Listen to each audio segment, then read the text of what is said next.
With the Butt Kicker Gamer 2, what you see and what you hear is what you feel.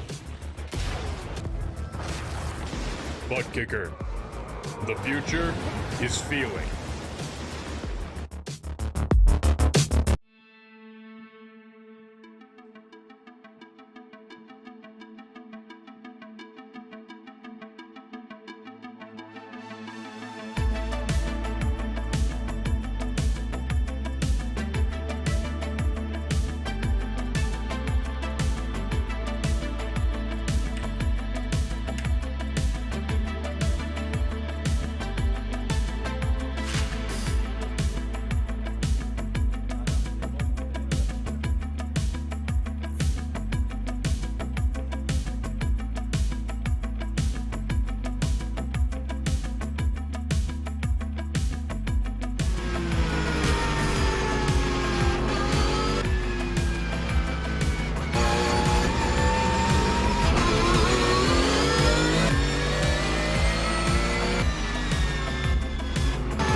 The globe-trotting tour continues of Tuesday night GT3 adventures in the Precision Racing League 2022 Season 4. Hello everyone and welcome back to RaceSpotTV and welcome to Snetterton. My name is Arjuna Kankipati, as always joined alongside in the PRL commentary booth by the voice of the PRL, Joey Tebben. And Joey, it's been an electric ride so far, but we get set for the doubleheader of GT3 action with GT3 Fixed just about to get underway with the 5th round of the championship. An electric ride indeed from that incredible way to kick off the season. That GT3 Fixed race at Road America, still honestly a highlight of the season. We had a great pair of races at Twin Ring Motegi 3 weeks ago. Road Atlanta was wild. Laguna Seca last week was wild with quite a few hurt feelings in both series and a lot of scores that need to be settled here in Snetterton. And Laguna is tight and twisty. Snetterton is tight and twisty, but in a slightly different way. It's not a track that many will be that familiar with because it is not the most popular here on the iRacing service. Of course, after this we continue in Europe over to the Spanish coast and then to one of the new tracks on the schedule, to Oschersleben, and then the Circuit of the Americas, Suzuka and Rotskogen, the second of the new tracks to round out the season. It's close in the GT3 Fixed driver standings. 1 point splits the top 2, with only 6 points splitting the top 4. And in reality, all 4 have shown speed. It's just going to be about consistency and surviving the chaos that tends to ensue for 35 minutes in these GT3 Fixed races. And that's a completely legit 1 point gap between 1 and 2. Michael Terrafino essentially had to use Road Atlanta as his drop week as he got taken out by a car backing out into the track. Floyd Kerr's drop week was a couple weeks ago at Motegi when his VR failed. So they're both even here. They've both taken their 1 L that they're allowed this season. And for the rest of the year, or for the rest of the season rather, they're going to be fighting tooth and nail for this championship. And Andre Bonatti, Kyle Strykars rather, and Nick Silver, combine their 2 names. They've all been super consistent. They'll be fighting. And Espinoza, who's won the last 2 races in a row, he's climbing up the table too. We know you like your PRL, Joey, but you don't need to have a fan fiction about the drivers. Let's talk about your team standings Coming then. soon. Yeah, let's not go down that road because I have no doubt we could very much have some fun. GT3 Fixed team standings, it's 5 points that splits SRT Esports Black and Team Beef. And sometimes, Joey, I talk about how in a team you don't want to split up in a car. For example, you have 2 drivers. If you have 1 car, it makes your life easy. But if you divide forces and try and find speed in 2 different cars, suddenly you have double the work and effectively half the manpower. But in a fixed series competition, you can do what you want, and that's why we do see across the teams a variety of manufacturers. Yeah, SRT Esports Black, or SRT Esport Black, singularizing in the championship lead. They have Bob Cohn in a BMW. They have Andres Espinoza in a Ferrari. and they have the third driver, Kyle Strykars, in a Porsche. So 3 different cars, but it is a fixed series, so you don't really have to worry about evening out your setups, because, iRacing does it for you. It's probably way easier to pick up a separate car in this series than it will be in the Sprint series a little bit later tonight. Yeah, we'll talk a bit more about that when we get to the action with that Sprint series later on tonight. Before we go racing, though, as qualifying gets underway, let's take the time to thank those that make this possible, starting with a virtual competition organization. Whether it's blurring the lines between virtual and reality, whether it be with the VCO Pro Sim Series or the IMSA Esports Michelin Global Championship, or embracing esports racing with the VCO Esports Racing League, VCO has you covered live on its Twitch channel. So follow twitch.tv/VCO Esports for some fantastic sim racing and the VCO community. Advanced Sim Racing is owned and operated by passionate sim racers. They design and build the sturdiest and most durable aluminium profile racing simulation cockpits available in the market today. All PRL members also get a 5% discount on ASR products using the Precision 5 coupon code. Racebox offers mid and high-end button boxes for sim racing enthusiasts, from the casual gamer up to the most meticulous sim racing driver. Competitively priced and carefully handcrafted, our button boxes are an enjoyable addition to any sim racing setup. Visit raceboxsimracing.com and get a 5% discount using the Precision 5 coupon code. RaceLab helps you to improve your driving skills. With modern overlays, race statistics, and native VR integration, you can get the best out of iRacing. Start using it now for free at racelab.app. Butt Kicker products add incredible immersion and realism to every game. Feel every nuance and truly put yourself in the driver's seat. Ready to compete against the financial market, supporting over 60,000 users across the globe, NinjaTrader provides award-winning trading software and brokerage services. NinjaTrader is always free to use for advanced charting, backtesting, and trade simulation. Visit ninjatrader.com to get started with a risk-free trading simulator and start tracking your performance. I feel like I am a broken record when it comes to this one, Joey, but as always, qualifying is going to be oh so important, because passing here, if we thought it was difficult at Laguna Seca, it may just be even more difficult here today. It is certainly difficult at Snetterton, and it's a very different challenge than Laguna Seca. At Laguna Seca, we talked a lot about the elevation change, about how some of the difficulty comes from the corner coming down from the corkscrew, how that spun around a lot of cars.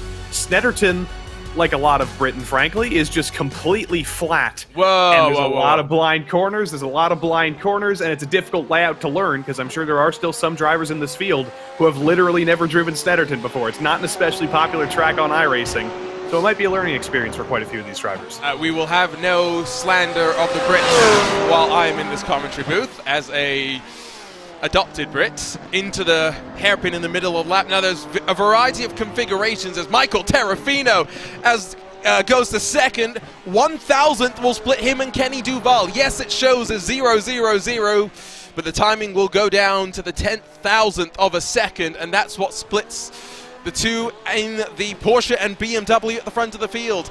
It's been the case when it comes to the Sprint Series that it's been the Porsche Fest. The GT3 Fixed Series does tend to be a little bit more wide open, but currently we have 3 Porsches inside the top 4, a couple of Ferraris behind them, and then some BMWs in 8th and 9th, but very much it's Porsche the flavor at the front of the field. If I'm thinking back here, I think there actually hasn't been a Porsche winner this season, because race 1 was won by Floyd Kerr in the Audi, race 2 is Terrafino in the BMW, then a pair for Espinosa in the Ferrari. So the Porsche, for being the optimal car in the GT3s, it has not been the car that's won any of these races. Gary Brown has probably been the fastest Porsche of them all this season. He's had some bad luck. He's had a few mistakes. He hasn't been able to win. Bonatti, Strykars, Duval, they've all been around, but they haven't been able to bring the Porsches to the end of the race, and maybe this week will finally be the week that duck is broken. No improvement for Bonatti on lap number 2. We watch as Errol Orexoy comes to the line in his BMW M4 for Vulture Motorsport to 44.7 is best. 2/10 quicker with a 44.5 will jump him up into 5th as Espinosa jumps to 9th for a moment. Strykars rips that away from him. Andre Bonatti just got himself up forward. Excuse me, that was Floyd Kerr in the Audi working his way forward. And you pointed out, of course, for both Terrafino and Kerr, effectively they have used their drop rounds, so they can't afford any sort of slip-ups in the remaining 6 rounds of this championship. It's only a 10-round championship, so mistakes are very, very heavily punished. You don't have much time to make up for them. It's not like other racing series in the world where you have 17 or 25 or whatever F1's up to nowadays, like 47 races in a season, to make up for a couple bad weeks. You've got to make sure you can maximize every single one of your weeks, because even if you do have a drop week, you still don't really want to use it. You want your drop week to be like a 5th place or something. Yes, no, very much so.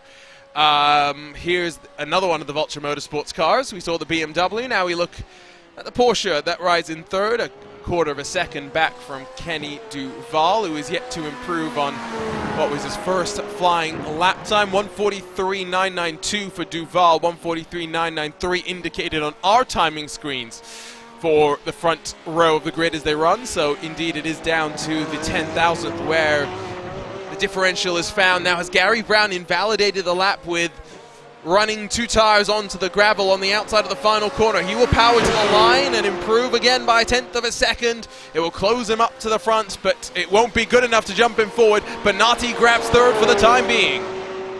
Talking about how this place is tough to pass, if we've got the entirety of the top 4 separated by less than 2/10, I think we're basically guaranteed to have a good race with how close everybody's been. But the reason Gary Brown didn't actually get invalidated there is you can extend the outside of the final corner Murray's just a little bit.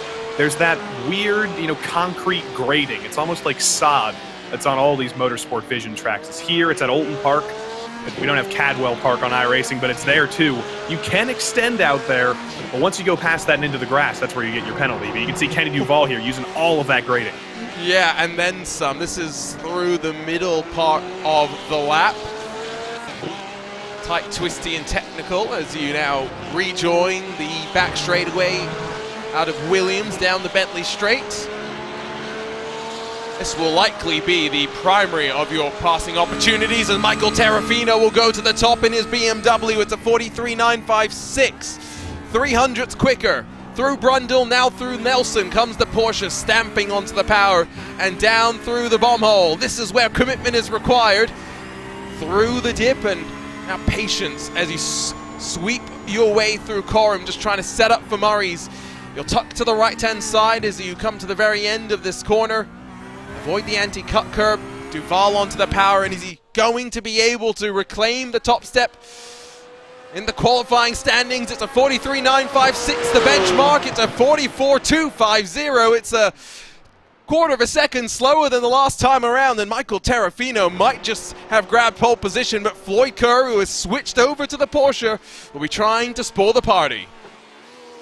That's a new thing for tonight. Floyd Kerr has finally ditched the Audi that brought him that win at Road America in Week 1. He's not going to get pole with this lap because he just invalidated, so that's going to be his qualifying session over. But he will take a 20-point penalty for switching to the Porsche, and we will ignore the Austin Powersing of the pit entry. We will not, because it shows how difficult pit entry can be, and that is going to be a factor. It's a 35-minute race, but a 40% fuel tank, so these cars, which traditionally only go about 60 minutes, will very much need to come on down for a trip down pit lane. Michael Terrafino not trending particularly well on what will be his final lap in qualifying, but as he comes out of the final corner, let's see if the Team Beef BMW will improve. Nope, because he'll try a pit entry as well, this time with a little bit more success. But with that said, qualifying will draw to a close, and it is 6 points that separates them at the front of the championship standings, and it is 300ths that will split them at the front of qualifying as we're ready to go for the first of our European swing here in the Precision Racing League GT3 Fixed Series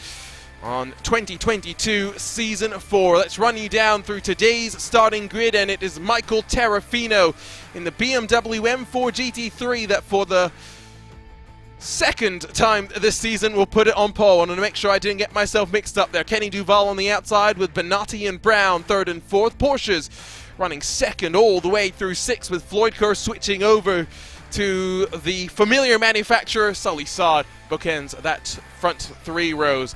The first of the Ferraris with Angelo Velos in 7th, Errol Orexoy alongside. Dale Peterson in the Ferrari sees Rodrigo Morales in a very bright green Porsche 911 to his right-hand side. Brandon 6th and Carl Streikars 11th and 12th, with the 54 Porsche having some work to do.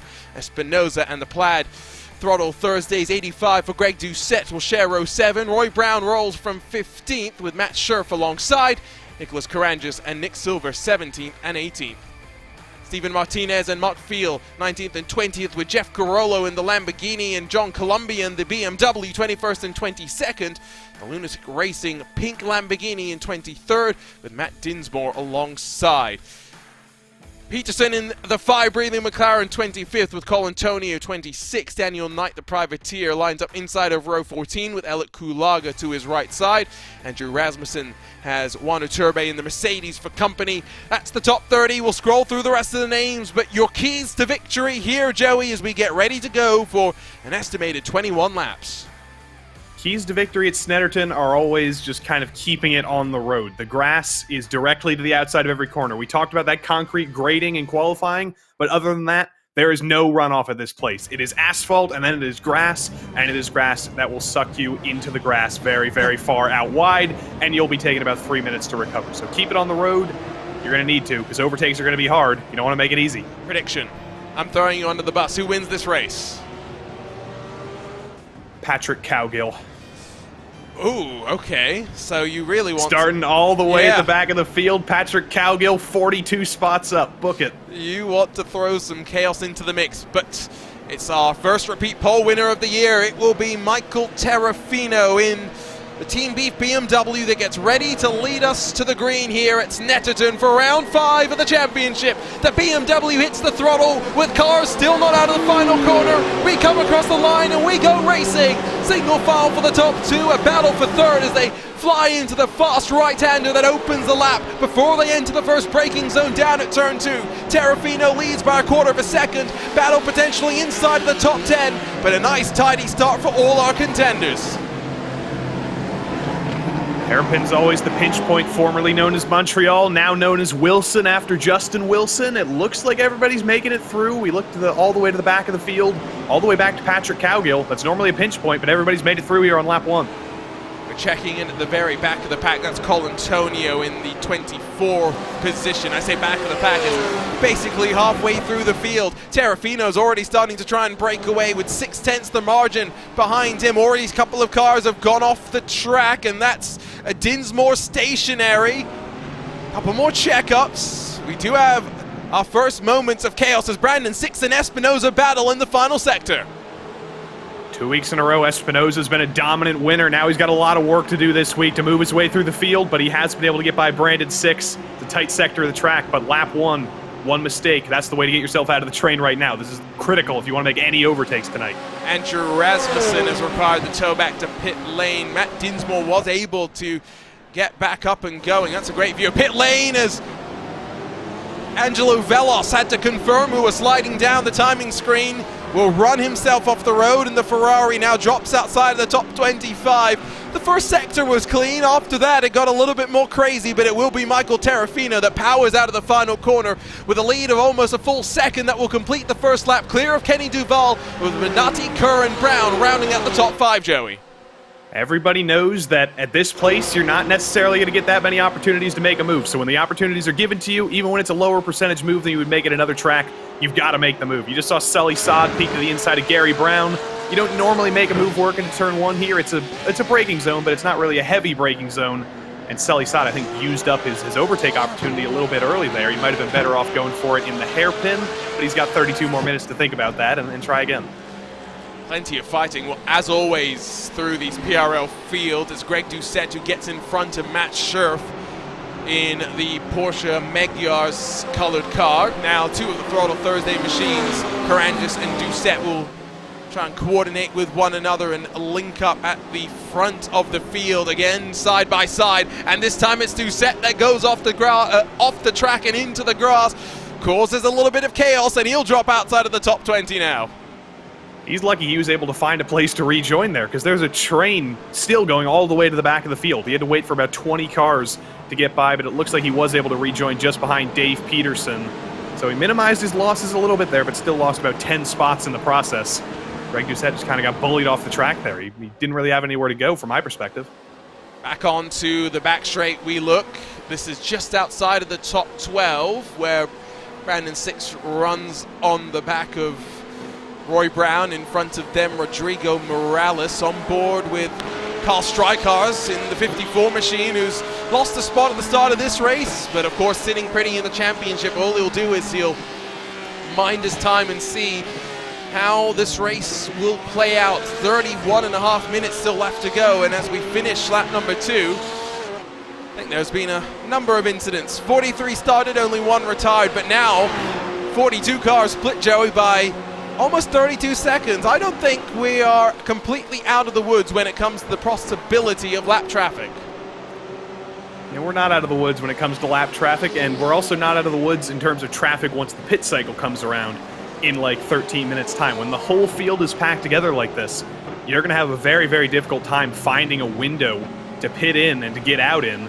So I think, as we've seen in many, many other weeks, when the pit cycle does come around, Terrafino's off. The BMW has gone off, no damage, and surely a self-inflicted mistake. And from the lead of the race, Michael Terrafino will drop outside, I think, of the top 10, slots into line just in front of Rodrigo Morales, but then makes a subsequent mistake, and the Porsche will look to the outside.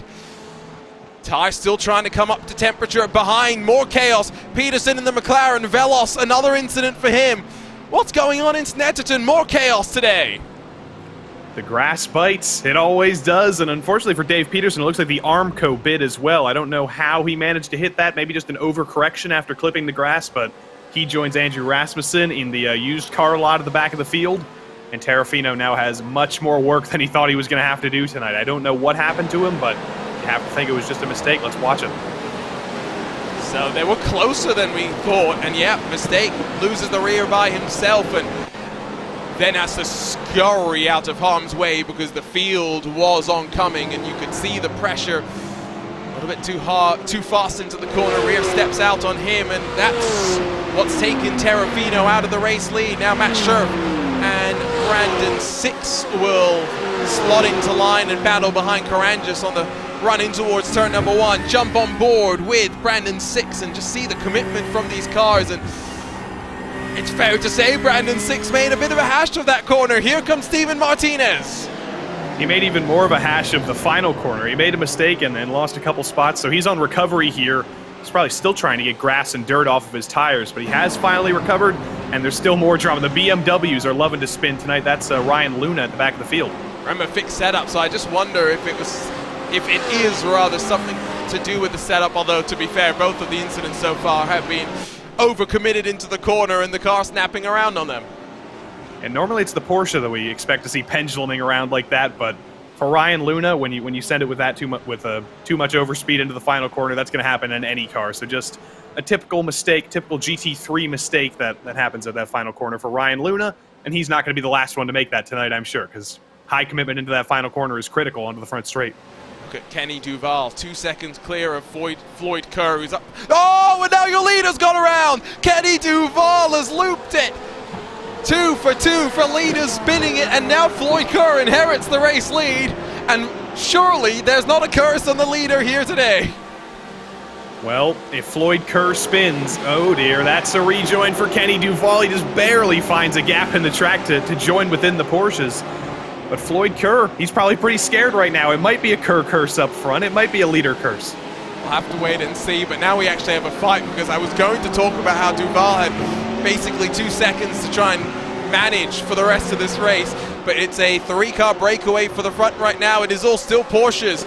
Gary Brown to the inside through turn 2. Benatti won't fight it too hard. Can he get the up and under? Gary Brown with a great run through the corner, but compromised on the exit. There goes Benatti back to the inside. Floyd Kerr loves this. He loves that Benatti and Brown are just fighting behind him. He doesn't have to put as much pressure on himself up front, and that is probably going to prevent him from being one of those cursed leaders and spinning around under pressure. Brown again dives into the inside. I'm amazed he was able to get that car stopped. He was so much later on the brakes than Benatti. Yeah, he's clearly got some special brakes on that Porsche 911 GT3R. Working through the final section of the infield before they sweep back onto the main straightaway and then run down into the final sector. You can see cars just entering that little complex as they ran. My word, we haven't even looked at some of the stuff that's happened at the start of this race, so let's see if we can pick this up. What happened with Dinsmore into... Whoa! That is a typical lap 1 moment when you've got 42 cars coming into a tight hairpin. Looks like just a huge checkup. Everybody barreling in with different brake distances. And Rasmussen loses it on the entry. Everybody else made it. Rasmussen just got a little bit wiggly and couldn't get that car stopped. And then Rasmussen did require the tow to pit lane. What happened to Velos again on lap? Yeah, turfed. Yeah, that was Errol, you wreck Soy, and I could make a joke there about how he wrecked Velos there, but I will withstand or abstain from doing that. And like I said, Greg Doucette just kind of got bullied off there. A little bit of a hip check, and nothing he did wrong there. He tried to go around the outside, and the car on the inside didn't let him. And now let's watch this from the onboard for Kenny Duval. For the second time inside of 10 minutes, the leader. It's just way too much speed, and you can see he was not even finished turning into the corner before the car went around, and Kenny Duval has actually come down to pit lane, so I'm not sure if this is a call to try and cool the tires off a little bit and get the fuel into the car to run from here, but it's our first taker, I think, of a strategy call to try and get himself out of traffic. He's going to try and get himself out of traffic, but I don't know if he's going to be successful, because I'm looking at the back of the field.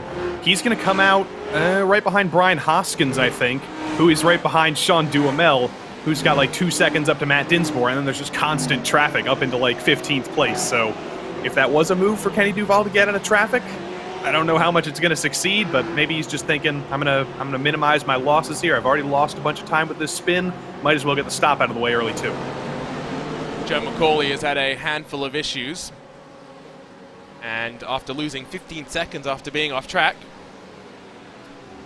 will likely become the first car 1 lap down. Daniel Knight in his Lamborghini, and rather fetching Lamborghini if I might add as well, spins it as well. Now Chris Colantonio I think had to take avoiding action potentially to try and get away from that one. Let's pick up the not Formula 3 replay, but your GT3 Tuesday night action replay. It's behind one of our Mercedes. It would have been Juan Turbe, and ooh, that's a... Yeah, people are struggling here today, Joey. Yeah, that's a move that you could make in a Formula 3 car. That's the only thing I've actually driven at this track, and I know I've done that exact mistake at that exact corner, just going a little bit too wide, clipping the grass, and looping it around. But I'm sure the folks at Tommy's Pub, Daniel Knight's sponsor, will be happy that you called him rather fetching. Maybe you'll get a discount like Terry did on Wednesday night. I do like the look of bare carbon fiber, I'm not going to lie. It's what race cars are about. Let's jump on board with a familiar story. It's the battle of the Chandlers. We're on board with Regan, who's in 28th. Ryan is in 26th, about a second up the road. This is a BMW versus Mercedes battle. As we ride on board with Regan right now, they may have the potential to grab some spots because Brandon Six has run off the road, and another driver finds some issues through the grass and has to be rather patient as he still waits to rejoin the racing service. Yeah, I think that's Brandon Six again, potentially going off for the 6th time tonight. He's been bitten by the grass many, many times. Let's see what happened to him this time. That's a whole new way to spin a Porsche. I think he's just been overheating the tires a little bit, and it loops around basically instantly on turn-in, and at that point, there's no saving it. You can try and drift it all you want, but the ABS and the traction control say, nope, you're not going to be able to save that, you're going off.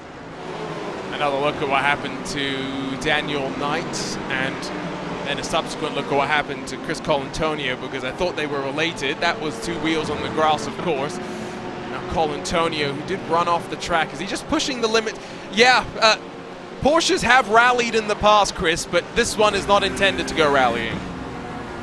Did a pretty good job of recovering the rally car there. Just a little bit of understeer, maybe a little bit of fixation on the back of the Lamborghini ahead, and you kind of forgot where the corner was going, but no harm, no foul, little mistake. But we do have to start thinking about the incident limit here, because you only get 13 incident points before there's a drive-through. With the amount of drivers that we've seen getting multiple 1Xs, multiple off-tracks, we've got to start thinking about that incident limit soon. Eric Kulaga, he comes down to pit lane now as well, so that's 2 of the drivers in this 35-minute sprint that have elected to roll their way to pit lane. 1.3 at the front. Floyd Kerr now starting to break away. 20-point penalty for switching cars, of course. Race victory is the best way to try and minimize the impact of that. Gary Brown in 2nd, Benatti 3rd, Sully Saad 4th. It feels like we're watching GT3 Sprint Series. It's Porsche 1 through 4. Porsche 1 through 4. I'm trying to do the points calculation here. If Floyd Kerr wins this race, I know he gets 35 points. If Michael Terrafino finishes 7th, he gets 24 points. So even with a 20-point penalty for Floyd Kerr, he's technically only going to lose 11 points on his championship rival in this race. So talk about minimizing your losses. Got to do it everywhere. Technically, yes, but Andre Bonatti is in 3rd, so he will inherit the championship lead after I think this result has played out. But you'll have to join us next time out at the Circuit de Barcelona Catalunya to get confirmation of that.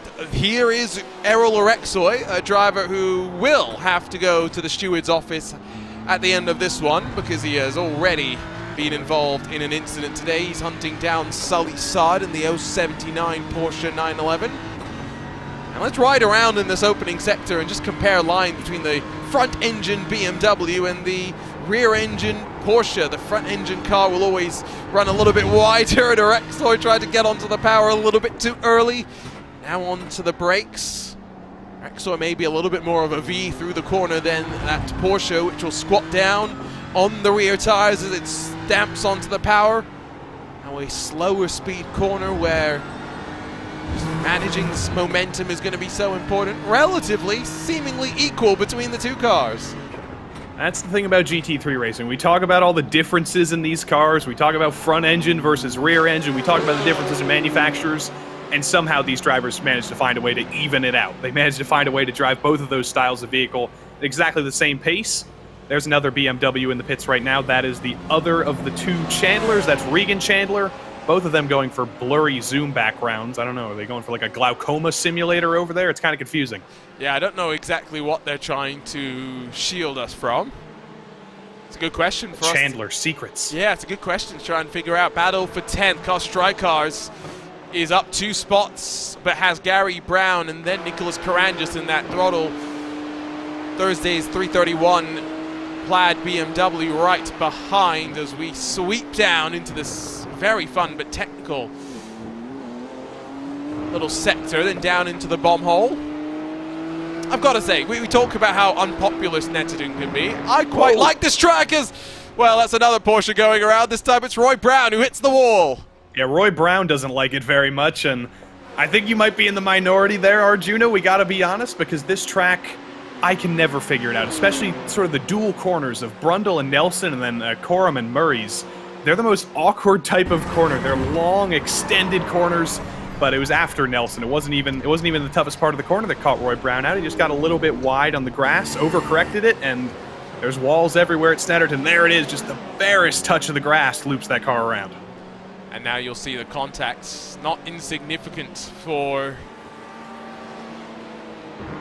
that Porsche. We'll see exactly how much it is when he comes down pit lane. More and more cars are coming, by the way. Steven Martinez has just left pit lane. Michael Kugulago rolls his way down as we check in with Michael Terrafino and his recovery back up through the field. Now, correct me if I'm wrong, but have they intentionally left the mask, the iRacing wire rather, on the paint of that car in strategic places? I did just notice that earlier. I'm trying to think back to the previous weeks. Has that always been there? I'm not entirely sure, but Colantonio! That hasn't been there. It's her. Oh, and Colantonio's going to be in trouble for that one as he takes out Ryan Chandler with a... I don't even think you can technically call that one a rejoin because he was just trying to get off the racing surface. Chandler will take the tow back to pit lane. That will be frustrating for him, to say the very least. More chaos on Tuesday nights.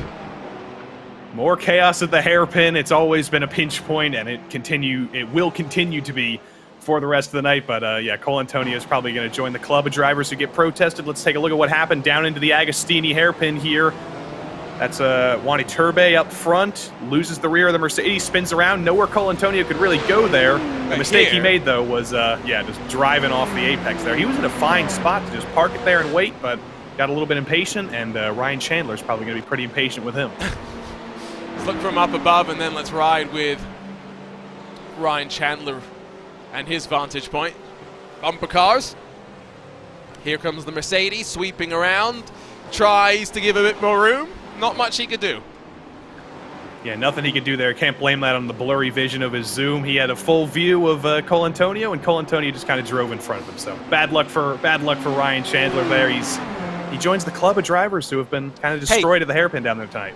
And to be fair, everyone does that. It happened just this Sunday in the IMSA Esports Michelin Global Championship to one of the Apex Racing team drivers. Jamie Fluke is one of the nicest in all of sim racing, and even he made that mistake this past weekend. So again, it really truly can happen to anyone. Now, getting reports that Michael Kulaga, who was one of the cars that had come to pit lane just a little bit earlier, has had his own little incident, and that's because he's just forgotten to brake into the final sector. Yeah, that's a very, very weird one. I don't know if there was some kind of technical issue there, but let's ride on board with them down the back straight here. Brundle and Nelson, that combination of two corners, a super fast left-hander, and then you have to figure out how to get it slowed down for almost a 90-degree right-hander. And yeah, that's a really, really weird one. It does look like he just kind of forgot to brake for Nelson. Looks like he might have got a little bit distracted, but maybe he was looking at his relative or something, or looking elsewhere. Bit of a wiggle there for Terrafino through the penultimate corner, just trying to set up for the final corner. As that's another car entering pit lane. I think that was Joe McCauley, who was already a lap down, just trying to stay out of the way. Terrafino still on the prowl, but now 11 seconds back from your race leader, Floyd Kerr, very much finding the transition from the Audi to the Porsche quite smooth, now leading by almost 2.5 seconds. Absolutely running away from his fellow Porsche of Gary Brown. Terrafino just drove it off into the grass in the background, got on the throttle a little bit too early out of the hairpin, and did BMW things and understeered off the track. We're right on board with Dale Peterson here in a Ferrari, another Ferrari. He's the driver winning the Inter D Peterson battle this week, because Dave ended in the wall about 2 laps in, and this is a strong performance for Dale Peterson. He's always a consistent driver. He's always up there in the top 15 or so, but tonight he's doing a great job. He's kept it on track, and that's what will give you a top 10. 14.5 odd minutes left to run, as Jeff Fleischmann is the next and latest driver to finish their pit stop for this race. Back onto the loud pedal. Great vantage point as we ride on board with the Ferrari. Terrafino not close enough to look for the move as they work their way into the braking zone this time around at the end of the back straightaway, but BMW seems to just be a little better through this section compared to the Ferrari. This is where Terrafino is closing the most. Kenny Duval, after making his mistake and then making a pit stop as well, finds himself in 24th position behind Glenn Vanko and Daniel Knight. Kenny Duval, it's going to be frustrating, but I think that was just the nature of the Porsche and why it's such a difficult car to drive at the best of times. It's known for being great in the wet, but its rear engine nature does make weight transfer a very different sort of a proposition. It does make it very different, and I'm looking forward to rain coming into iRacing here. Hashtag soon. Snetterton will definitely be a wet race whenever it comes around. You can probably guarantee that, so Porsche will probably be the car of choice there. Kenny Duval's got 2 cars too wide up ahead of him. He is not having a fun time. Luckily, Glenn Vanko pulls off there. That's one bit of traffic out of the way, but this is the side effect of Kenny Duval coming in early. He's put himself behind literally the whole field, and he's had to make a ton of moves over the course of the last 10 minutes or so, and he has lost even more time than that spin lost him. The pit delta is under 30 seconds here, and oh, Duval almost ran straight into the back of the Lamborghini, and I think in avoiding action, it's compromised Daniel Knight, albeit slightly. He holds on for now. 12 minutes 40 to go on the clock. Fuel starting to dry up for these drivers, who's done the best job of fuel saving. Andre Benatti kicking up a little bit of the dust as he maximizes the track, as he now works his way in towards Coram and then into that final corner. 5 seconds off the leader. Is there a pocket that he can find to try and undercut? But that's an irrelevant question, because here comes Floyd Kerr, here comes Gary Brown, here comes Andre Benatti. They're all heading their way to pit lane. Gary Brown was pretty good on pit entry there. Floyd Kerr got some pit entry practice in qualifying. It didn't go very well for him, but he was able to nail it. But Gary Brown brought that gap down just a little bit. I don't know if it's going to be enough to be able to jump Kerr here in the pit cycle, but neither of them have been saving fuel. Should be pretty equal fuel numbers. 12 seconds in the box for Kerr, and yeah, Gary Brown's left in the dust. Andre Bernardi took some time to find his box, so he's going to lose even more time comparatively to the rest of those. In fact, you can quantify it as 1.4 seconds to Gary Brown, and Andre Bernardi was only 4/10 longer in the box itself, so lost a second in that scramble, just trying to figure out exactly where he needed to stop. So Floyd Kerr, now the first of the cars having finished the pit cycle, leads from Gary Brown by 1.7 seconds. It was a slightly shorter pit stop for Gary Brown as that 49 tries to close in the fight for the race lead. He brought the gap down from 3 seconds to now about 1.9 seconds or so, so he did make up some time on that pit entry and with a shorter stop, but he still has a ton of work to do to catch Floyd Kerr, and his hope right now is that Greg Doucette ahead of Floyd Kerr can stay out for a few more laps. If he can extend this fuel tank for 2 or 3 more laps, Floyd Kerr will probably catch him and will probably get held up because he's racing Greg Doucette for position, and Greg has no real reason to let Floyd Kerr by, and unless he just decides to be nice. But I imagine Greg will be in here on the next lap, so that shouldn't be anything Floyd Kerr has to worry about. Gary Brown's still got a slight hope in his mind, though. I am just saying, I know there is a hard point by Delta Sport Paint for this Porsche 911. Disappointed we don't have it on the car. Well, this kind of looks like one of those Jazz Cups, so, you know, I'm sure we'll get a hard point by Delta Sport Paint scheme next week, but for now, I'm happy with the knockoff Jazz Cup here. Knockoff Jazz Cup.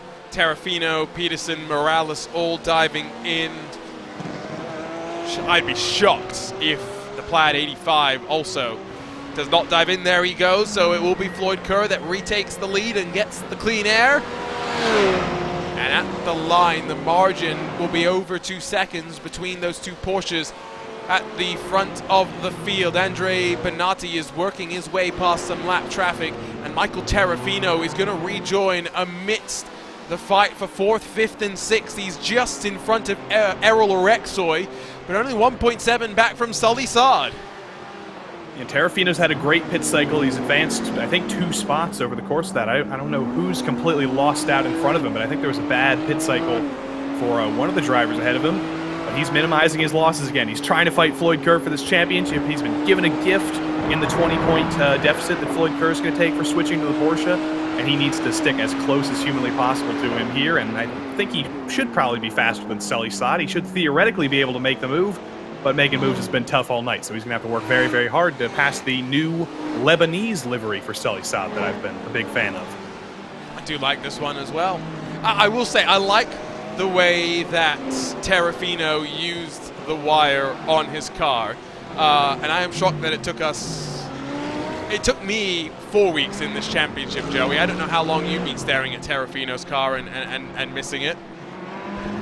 Well, last season, Terrafino was driving the Portillo's car, so they had like red and white stripes, and he had a massive, I don't remember if he was the hot dog car or the Italian beef car, but he had a massive sandwich on the side of his car, and he almost just got sandwiched by Ryan Luna.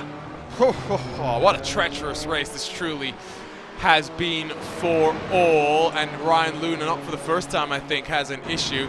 Just happens to be right in front of Terrafino, who is trying to close. We'll start by riding on board with him.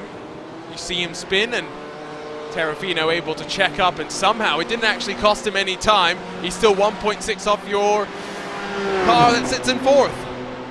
There's never a best case scenario when you spin, but that was kind of the best case scenario for a spin. Ryan Luna ended up depositing himself off the racing line. He was able to get out of the way, and that was as good as you can ask for a spin in front of a lead lap fight. Urexoy was probably hoping that it went a little bit worse for Terrafino, because now Terrafino's just kind of driving off into the distance. It's been a slow crawl forward. He's only been about a 10th or so a lap quicker over the previous stints, but he's still running away. He's not going to be if he keeps clipping the grass like that, though. I'm very curious about that incident limit and how close some of these drivers are to getting themselves the penalty. How much risk can you take at the end? I still remember BMW Sim GT Cup 2021 at Suzuka. Max Verstappen was partnered with Gianni Vecchio, and you got 25 incidents to play with, and the second you crossed over to 25, you instantly got a disqualification. So in the first hour of the race, Max Verstappen went on an absolute charge, and then when poor Gianni Vecchio got in the car, he realized that Max had 24, and so basically he had nothing left to play with. You can guess how that one went, Joey. Yeah, that's like on Family Feud in the Fast Money round when the first person to play gets 1 point and the second person comes out and they have to get 199 points to win. It's a game show reference that some people at home will like, I'm sure, but yeah, it's a difficult line to skirt. I know I personally struggle with it in the Precision Racing League. Who knows how many times I've been disqualified from F3 races for getting 17X, but you know, there's track out there, there's grass out there. If they wouldn't put it there if we weren't supposed to use it. I'm all for eliminating off-track incident points. I want to use all the track. You want to be IndyCar at COTA is what you want to be. Okay, absolutely. Understood. I think Ryan Luna has had another moment as we, yep, there we go. We can pick him up. It is a tight, technical, twisty track, and I think in some ways drivers are going to be glad that, yes, Barcelona is tough, but it's a track that they will be much more familiar with, Joey. Yeah, Barcelona is, frankly, pretty bad for passing. You can put good races on there, but every time we go there in any series, in open wheel cars, in GT3s and GT4s, it's pretty hard to put on a good race at Barcelona. But this place, for how tight it is, the reason why we see good races, why we have some of that unpredictability, is because mistakes are punished. There's grass on the outside of every single one of these corners. There's not concrete runoff like there is basically everywhere at Barcelona, where you can just, you know, rejoin the track and go on with your day and not really have to worry about the big punishments that guys like Ryan Luna have to get. Through Williams and back on to the back straight in the battle for 8th. It's Rodrigo Morales that runs in front of Carl Strykars with Kenny Duval. After spinning from the lead, back up into the top 10, and with the fastest lap of the race, 5 minutes still left to run as Floyd Kerr sees his lead shrinking as maybe he has to deal with a little bit of lap traffic. Accordion as they get onto the brakes and run down into the bomb hole. Overall, it is a second and a half that splits them here behind. Matt Scherf, I think, has been turfed because he's lost about 7 seconds on this lap alone. Losing ground. Floyd Kerr, there's the lap traffic you were just talking about. But he got by the one thing here. Let's see what happened to Scherf. Again, and Nelson just overcooks it. You want to commit as much as you can through the first half of the corner at Brundle, but you do have to remember that there's a second corner there at Nelson, and the Porsche just goes flying off there into the grass. One of the few places where there is a little bit of runoff. There's no wall there, but there's still grass there, and that's a big mistake for Matt Scherf. So at least for the time being, Floyd Kerr has a bit of clean air. Back to the Cloud Vulture. I'm getting myself all sorts of confused with team names. It's been a long weekend, folks. I apologize. This is a fun battle, though. It is the closest battle. Strykars and Duval, with Morales able to at least bridge himself a little bit of a gap for the time being. Look to the inside by the 63, but it won't be forthcoming for the time being. Don't give him any ideas, though, because Cloud Vulture Racing might come next season as sort of a super team. It flows. In the MX-5s, we had Car Ram Rodaback, which was the combination between Car Ramrod and Wadaback Racing. So there's history for combined team names. I can't even say my words either. It could be worse. You've got World Championship drivers that get called by their wrong names by award-winning commentators like Lewis McLeod, because I would never do such a thing. And now Strykars, 4th in the championship, will loop it around at the very corner where we've seen so many issues. I think he might be able to hold on to 10th, though. Karan just goes by. Silva will sweep through as well. And now here comes Scherf with a train behind him. That was a new way to lose it, though. That wasn't just kind of the lazy late braking that we've seen from a lot of drivers coming into Nelson. He lost it in the middle of the corner here. He was trying to go for a wider line, I think, for some sort of different entry to Nelson. We'll watch it again here on board with him. The car just kind of loops around the second he turns in. He's a little bit wide. It was actually a later turn-in than you would normally expect, and I think in trying to overcorrect for that late turn-in, the car just decided to loop around. It's late in the race, low fuel, and hot tires. So 2 and a bit minutes to go. I think we have 2 laps to go, but it might be close depending on the pace from your race leader. Floyd Kerr has managed to build the advantage back up, at least momentarily, to 2 seconds. It's going back and forth as they fight their way through. Strykars now in front of Carollo and Doucette, but the opportunity to maybe climb back up to 12th if he can fight on the back of Matt Scherf. And We talked about Terrafino going on the offense as he hunted down Sully Saad, and with just a handful of laps to go, the pressure will be on for him to get through. Oopsie. Oopsie daisy for Daniel Knight, and that's gonna be the end of his day. He's had some struggles, he's had a few mistakes, and unfortunately his third time was not a charm. He found some Armco there on that mistake, but Terrafino's running out of time. 2 laps to go for him to make this move. Daniel Knight, he's just been having all sorts of struggles today. I'm so sorry, Tommy's Pub. I hope I can still get a free voucher, but yeah, Daniel Knight probably not going to be happy to come back to Snetterton. Yeah, and this was just the corner afterwards, pushing too hard, and yeah, that's, even though the engine is not at the front, that is a beaten and battered car. I think we're on to the final lap of the race, so Michael Terrafino has this lap, and that's it if he wants to grab 4th. Out on track, Rodrigo Morales now, the latest car to make a mistake, promotes the likes of Peterson and Duval up the road. But at the front, Floyd Kerr still leads by 1.8, and with about 3/4 of the lap to go after switching from the Audi to the Porsche, he settled in quite nicely. Duval got a penalty. Kenny Duval, I think, has gotten a penalty. No, he didn't fuel the car up enough. It's not a penalty. Kenny Duval hasn't hit the incident limit. He was just under-fueled. He didn't have enough to go 1 more lap. And I think Gary Brown might be in trouble as well. No, that's just an internet thing. But Kenny Duval under-fueled the car by 1 lap.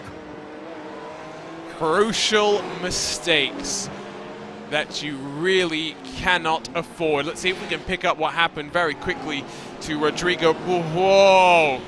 Yeah, that's the issue with this track, right? Is that there are so many corners where you have to set up for the next corner that people are just getting unstuck. Time will expire. It is indeed the final lap, Joey.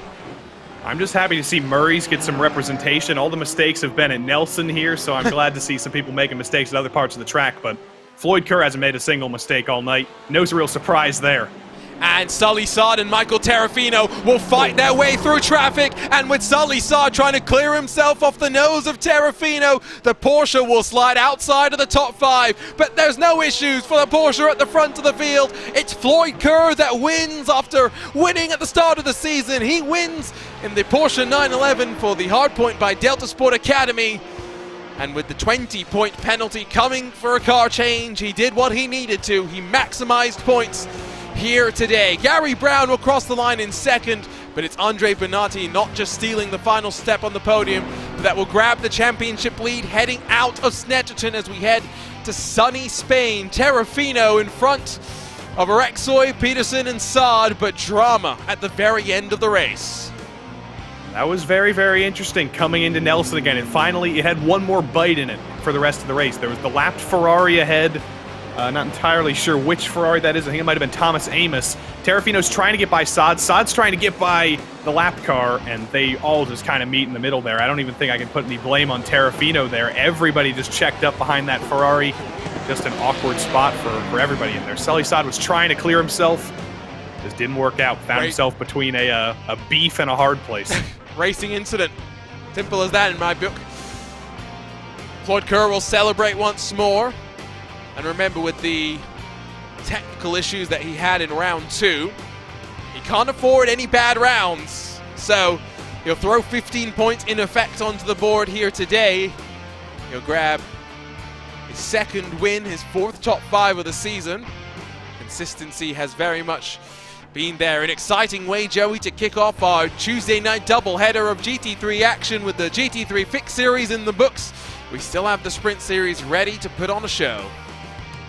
I'm very, very excited to talk to Floyd Kerr. Well, actually, you'll probably talk to Floyd Kerr, but I'm excited to hear why he elected to switch from the Audi to the Porsche, because the Audi had been serving him well for the first 4 rounds of the season. So I'm interested to hear why he's gone for the Porsche. I'm interested to hear why Terrafino's still stuck with the BMW. And hopefully we get to talk to our whole top 3 this week. I hope we get to hear from Gary Brown for the first time. Yeah, hopefully we get enough time, but don't forget we do have to go racing once more here at Snetterton. It will be up shortly for the GT3 Sprint Series. Here's a look at those race results. 21 laps initially estimated. It's only 20 once we complete the racing action. It is the Porsche of Hardpoint by Delta Sport and the Academy that sees Floyd Kerr in the 68 rise to the top after climbing his way 4 positions to the front. Gary Brown grabs 2nd, with Bonatti grabbing the final step on the podium and the championship lead as well. Mike, in fact, it might actually not be the championship lead because Michael Terrafino was able to recover back up to 4th after looping it by himself from the lead of the race, but that would not be the only leader that would spin himself around. Errol Orexoy, the second of the BMWs, in 5th with Dale Peterson, the best of the Ferraris, 6th. Sully Saad, Rodrigo Morales, 7th and 8th. One wonders what will happen with the incident with Sully Saad, if race control will look at it post-race. Nicholas Carangas, Nick Silver round out the top 10. It'll be Matt Scherf and Carl Streikars in their Porsches 11th and 12th in front of Jeff Carollo in the Vulture Motorsports Lamborghini. Though Thursday sees Greg Doucette 14th with Mark Fylde 77, 15th. Andres Espinoza, John Columbia, Roy Brown, Kenny Duval, and Eric Kulago, with Kenny Duval not just spinning from the lead, but then having to come down and get more fuel to boot. Baron Glover, Brandon Six, Alex Wright, Regan Chandler, Bob Cohn, Glenn Vanko, Jeff Fleischman, Juan Uturbe, Stephen Martinez, and we'll blame Joey for this one for predicting Patrick Cowgill would walk away with the victory. He finishes down in 30th after 13 spots up. Of course, yes, he did start at the very back of the field. We'll scroll through the rest of the names, just 2 more cars on the lead lap, and then we get to the non-finishers. But again, Joey, if this is what we've got for the sprint series coming up, my word, after a hectic race last time there, that saw Sean Campbell finally not win a GT3 sprint race, who knows what we've got in store for us. And I was just reminded before this broadcast tonight that Sean Campbell did actually participate in the season finale of the GT3 Sprint Series last season. So technically he's not undefeated already, because he did lose that race because he deliberately decided to start from the pits just to practice with the Porsche because he wasn't fighting for the championship. But he's accidentally in a McLaren tonight. We'll get to that a little bit more and a little bit later. But GT3 Sprint is always crazier than GT3 Fixed. So get ready. It's going to be harder, snetter, faster, stronger.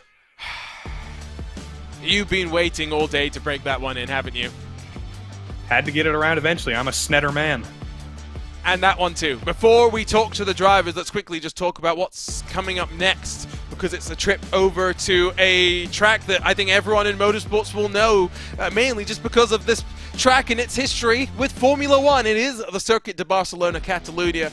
It is tight, it is twisty, it is technical, everything we've seen over the last handful of weeks.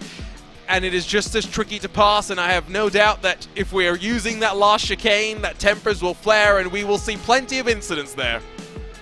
You always do. You always see somebody getting a little bit over-aggressive, getting a little bit bouncy with the curbs, and you always see people trying to dive it in there and go too wide through a place that isn't necessarily available to go too wide. But I'm always excited to go to Barcelona, potentially the most famous location of the cycling events in the Olympics back in 1992, although it has competition from Fuji Speedway now, but Barcelona's tough to pass. It'll still be interesting to go to, though. Not sure if we're going to get to talk to Floyd Kerr, unfortunately, because as we sit and wait, he has not joined us in our interview waiting area. So instead, what I will do is I will let Joey Tebben have a chat with Gary Brown, who in his Porsche finished this race in 2nd. Indeed we will. Gary Brown, welcome to the booth. Finally, you've had pace all season. You finally get that podium that you've deserved for the past couple of weeks. That was the exact word I was going to use. Finally. Wow. Yeah, I finally was able to put a race together without making a big mistake. So that was nice. I mean, to do that at Snetterton is pretty impressive. Had you ever driven this place before we came here tonight? And are you as frightened of this place as it seemed like a lot of the drivers were coming into this week? No, I had never driven it before. I bought it for this week. Other than, I guess I drove it on a different sim, but it's been a long time. So, yeah, I didn't think I had driven it. But yeah, it's a crazy track. It's a lot of fun, though. We won't say the name of the other sim you've driven it on. But what was it like trying to chase down Floyd Kerr there? It seemed like now that he's switched into that Porsche, he had a lot of pace tonight. It looked pretty tough to keep up with him. It was frustrating for sure. Only in the sense that I could not do it. I looking at the stats, I had the fastest lap, but I couldn't put it together in a bunch of laps together to really catch up to him. So yeah, he was always at about 2 seconds ahead of me. And no matter how hard I tried, I could not close that gap. So. Well, we congratulate you again on the podium tonight. We wish you good luck for the rest of the season, and hopefully we talk to you again next week. Yeah, thank you very much. I definitely hope as well. Have a great day. Gary Brown, P2, and Arjuna. Look who's decided to join us. It's Floyd Kerr. And indeed, we'll let our race winner, Floyd Kerr, switching from the Audi to the Porsche, chat with Joey Tebben. Well, Floyd, welcome back. It's been a couple weeks after that incredible race at Road America, and you survived Snetterton, and a few of the drivers in front of you couldn't. Yeah, for sure. It was definitely a fun but tough race, switching to a new car, and I've never raced this track before too. So learning this track was definitely a hill to climb over, but yeah, pretty well raced. Why did you elect to switch to the Porsche? Because we saw you have quite a bit of pace in that Audi, but the Porsche's kind of been the car of choice. Did you finally think, you know what, might as well go for the car that everybody else is choosing? It was more so I've been running Audi for a while in sim racing or in iRacing for a good little over a year, and I've just wanted to switch to another car. So I'm making like a mass switch to the Porsche in every series I run in, and I thought to change in this as well instead of try to stick with a car that I'm changing driving style to. So we're halfway in the season now. You've won twice. Espinosa's won twice. Terrafino's won once. How do you think the championship's going to go for the next 5 weeks? It looks like it's going to be close all the way to the end. With the car switch giving me a penalty, we'll have to see. I don't know how harshly that penalty will affect me, but I definitely see it being a close championship for the top three for sure. Well, we wish you good luck as well, and we'll see you for the next 5 weeks. Right on, and thank you guys for the commentating. Always a pleasure, especially when they're putting on shows like that, Arjuna. It was a show at the front. I'm now very curious what the GT3 Sprint Series will have in store for us. A couple of minutes longer in terms of the race. Handful of minutes, if we're being honest. Again, we'll see a pit stop, and again, I have no doubt qualifying will be important. What are your main takeaways, though, in terms of passing opportunities, Joey, heading out of that first race of the night? Well, I'm glad I was kind of proven right from my comment in the pre-race. I mentioned that your overtaking opportunities, your best overtaking opportunities, come from mistakes from drivers ahead, and that had really been the case for the entire race. Floyd Kerr was third on track. He won that race because the two drivers in front of him threw it off the road at different times. They made mistakes, they opened the door for him, and he was able to drive off into the sunset. So if you can force whoever's on pole, or whoever's in the head of the field, will it be Sean Campbell and his McLaren? Will it be Trepanier? Will it be Morales? Will it be Ted Lowendick? Who knows? But if you want to pass him, you're probably going to have to force him into a mistake. So now we get set for the GT3 Sprint Series. Once more, let's run you down through the schedule as we begin a bit of a European swing. Here in England, we're at Snetterton at the 5th round of the championship. After this, of course, halfway through 2022 Season 4. Then over to the sunny Spanish coast for the next round, and then to one of 2 new tracks this season. It will be Oschersleben before we head back to America, then over to the land of the rising sun, and then finishing at that second new track of the season. So Rudskogen will host our season and championship finale, but as we look at the schedule, Joey, what remaining challenges do you get most excited about? We just got to experience Oschersleben last night in the GT4 Fix Series on a Monday night, and we talked to driver and PRL organizer Jerome Bertiome. He said, you know, GT4s are probably the biggest car I would put at Oschersleben. I wouldn't want to race a GT3 car here. Well, I'm sorry, Jerome. Everybody's going to have to do that in 7 weeks. Or 2 weeks. In week 7, rather. It's going to be a lot of fun, that is for sure. Let's talk to you then about some championship standings. And yes, after Sean Campbell missed out last week, we have a bit of a switch at the front of the field. It's Vincent Trepanier that will take the points lead with Diego Morales behind, but Campbell only 16 points away from your leader, and Mitchell Ian Green hanging around as well. It's an exciting pro class that we'll get to talk about here today. Sean Campbell kind of artificially low because he missed last week. He should likely have a few more points over Trepanier, but the championship does truly get interesting now because Sean Campbell accidentally selected the McLaren coming into the season, and he said, you know what, I might as well take this L to the rest of the season. I'm going to use the McLaren for the next 5 weeks, the next 6 weeks, and he's going to try and fight for this championship in a McLaren with his drop week already gone. I don't know how that's going to work out. Trepanier and Morales have been incredibly strong in the Porsche, but that's one way to make a championship interesting that we thought might have been almost already over. Yeah, no, if this hadn't happened, to be fair, I think you're right there. Quick look at the AM standings, of course, because we have 2 classes out on track and they race on the same bit of tarmac. It's always exciting, it's always interesting. It's Rob Campbell that has now started to build a bit of a breakaway. 17 points in front of Brett Thurman and Miguel Fonseca, who are tied for second, and then plenty of breathing room back to Ryan Patrick and Blake Ziti. But this, of course, is the class where, Joey, it's really mostly about managing the egos of those you are around. And this is the class where you can basically open up random.org on another tab and click random number generator, and that's about how you can predict who's going to win in this class. There's so many good drivers. There's so many extremely strong drivers, from Campbell down to Darren Rutherford in 10th. It's impossible to predict who's going to win in this class every week. And yeah, it's all about surviving with the pros around you. It's about managing your own race. You're fighting for 2 races within the same race. It's more difficult to be an AM than a pro, frankly. I 100% agree, but in terms of team championships, we again break them up into the pro and AM. In both of the classes, we are starting to see runaway leaders. In pro, it's ASR Esports Chrome up against the 2-man effort for RSR by Buttkicker versus 3-man ASR Esports Chrome. It speaks to the speed of Campbell and Lowendick that they currently run second in that one, fighting with the likes of SimCity Racing for second. In AM, it's all about Lunatic Moonlight Speed Racing, now jumping in front of SRT Esport Blue and the Long Island Racing Team. And the Hardpoint Delta Sport Academy, 2nd through 5th in AM, only split by 21 points, which really is not too much, and it speaks to the point where you were saying, Joey, just pick a random car and you'll probably not get too far wrong.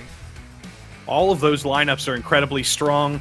The Lunatic Moonlight Speed lineup with Colin McKenzie and then Rob Campbell and Ryan Patrick is a little bit OP. You've got a guy who's won 2 races this season. You've got a driver who was second in last season's AM Championship. So that's a pretty powerful AM lineup. But behind them, about 50 points back, roll the dice with 6 more rounds to go in the season. It could be any of them finishing second.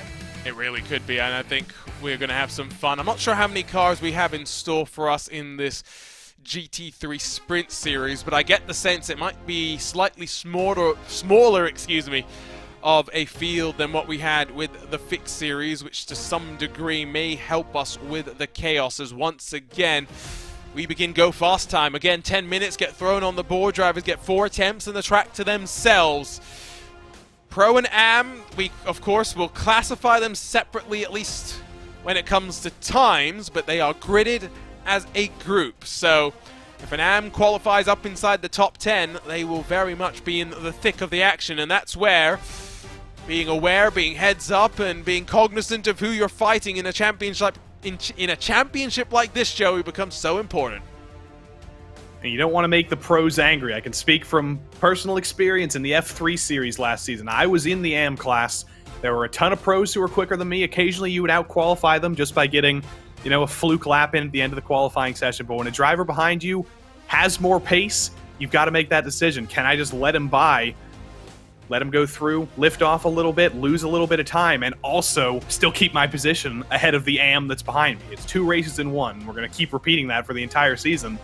It's so difficult to navigate. Here's a look up above at this Snetterton Raceway. You see on the very bottom of your screen how the track can shortcut to the left to eliminate the infield sweeping sector.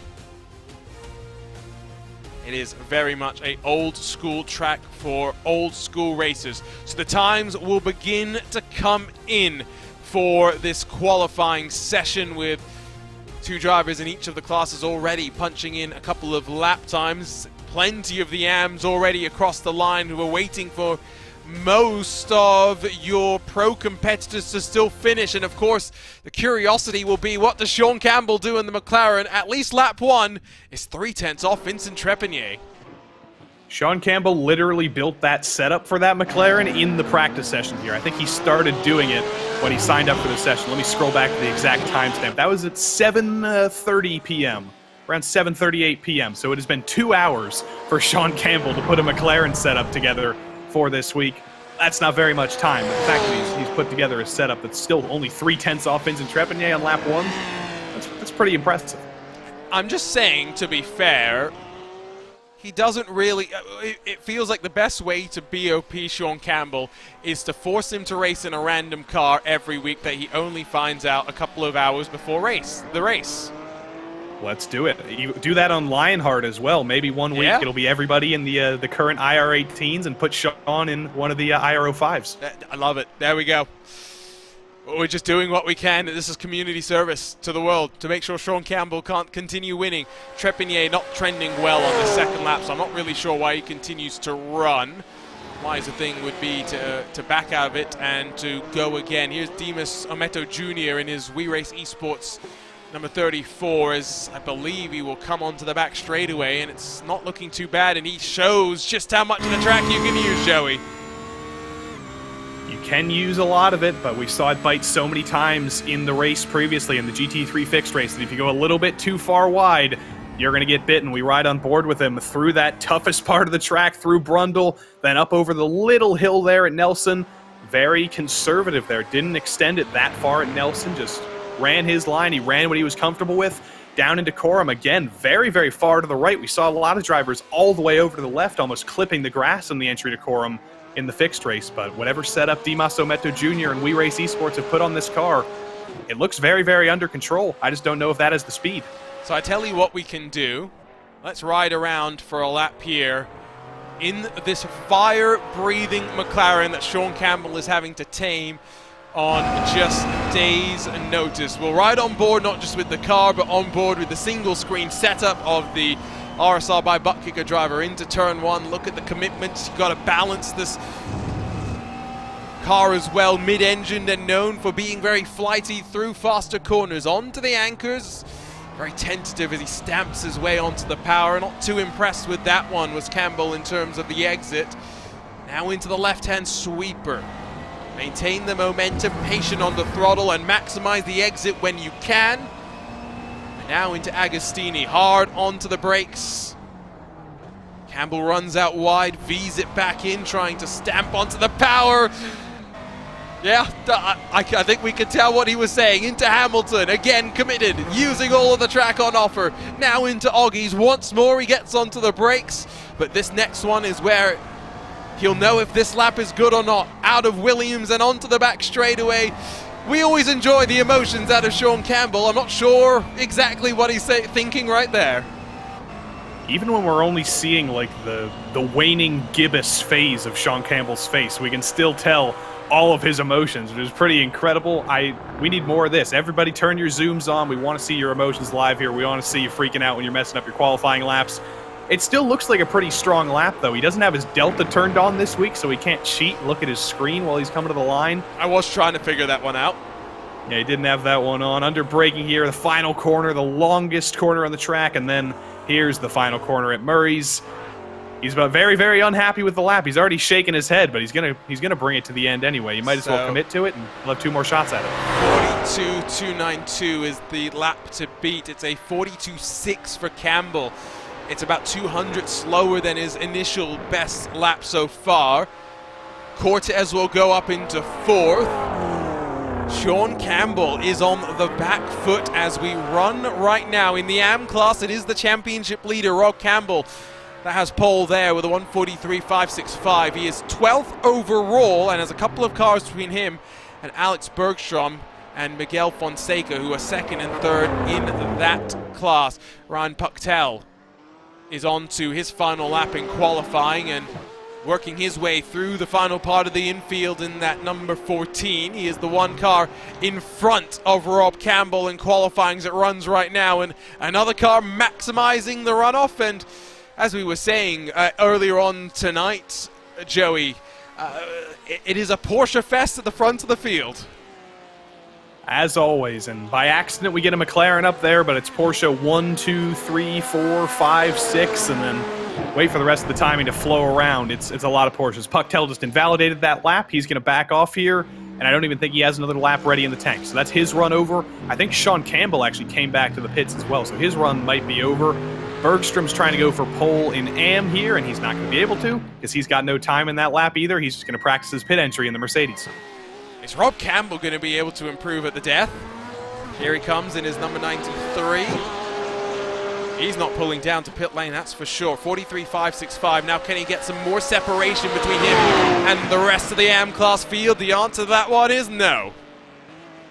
I should specify, for any viewers who are tuning in for the first time or for the first time in a few weeks, Rob Campbell, Sean Campbell, not related. That would be unfair for the same family to dominate in both Pro and AM, but the PRL loves Campbells. There's like 4 different Campbells, and none of them are related. There's 2 Tyler Campbells. It's crazy. Yeah, no. It always adds a little bit of intrigue for us as we talk about storylines, the inter-Campbell battle. To be fair, Sean Campbell presumptive favorite when it comes to that. Well, let's run down through the starting grid for the second part of this GT3 doubleheader. It's Snetterton. It is Trepignet in the Porsche in the ASR Esports Chrome car, leading not just the team championship but the drivers championship as well. It's the first pole of the year for that Porsche. Sean Campbell alongside as he accidentally makes things interesting for us with Diego Morales and Gonzalo Cortez sharing row number 2. It's Mitchell Ian Green and the Rust Racing number 19. That's inside of Martin Crisp. On the third row of the grid, Sean Campbell breaking up the monotony of Porsches at the front. Sean Dickinson doing so as well in his SimCity Racing number 64. Dimas Ameto Jr. on the outside of row 4.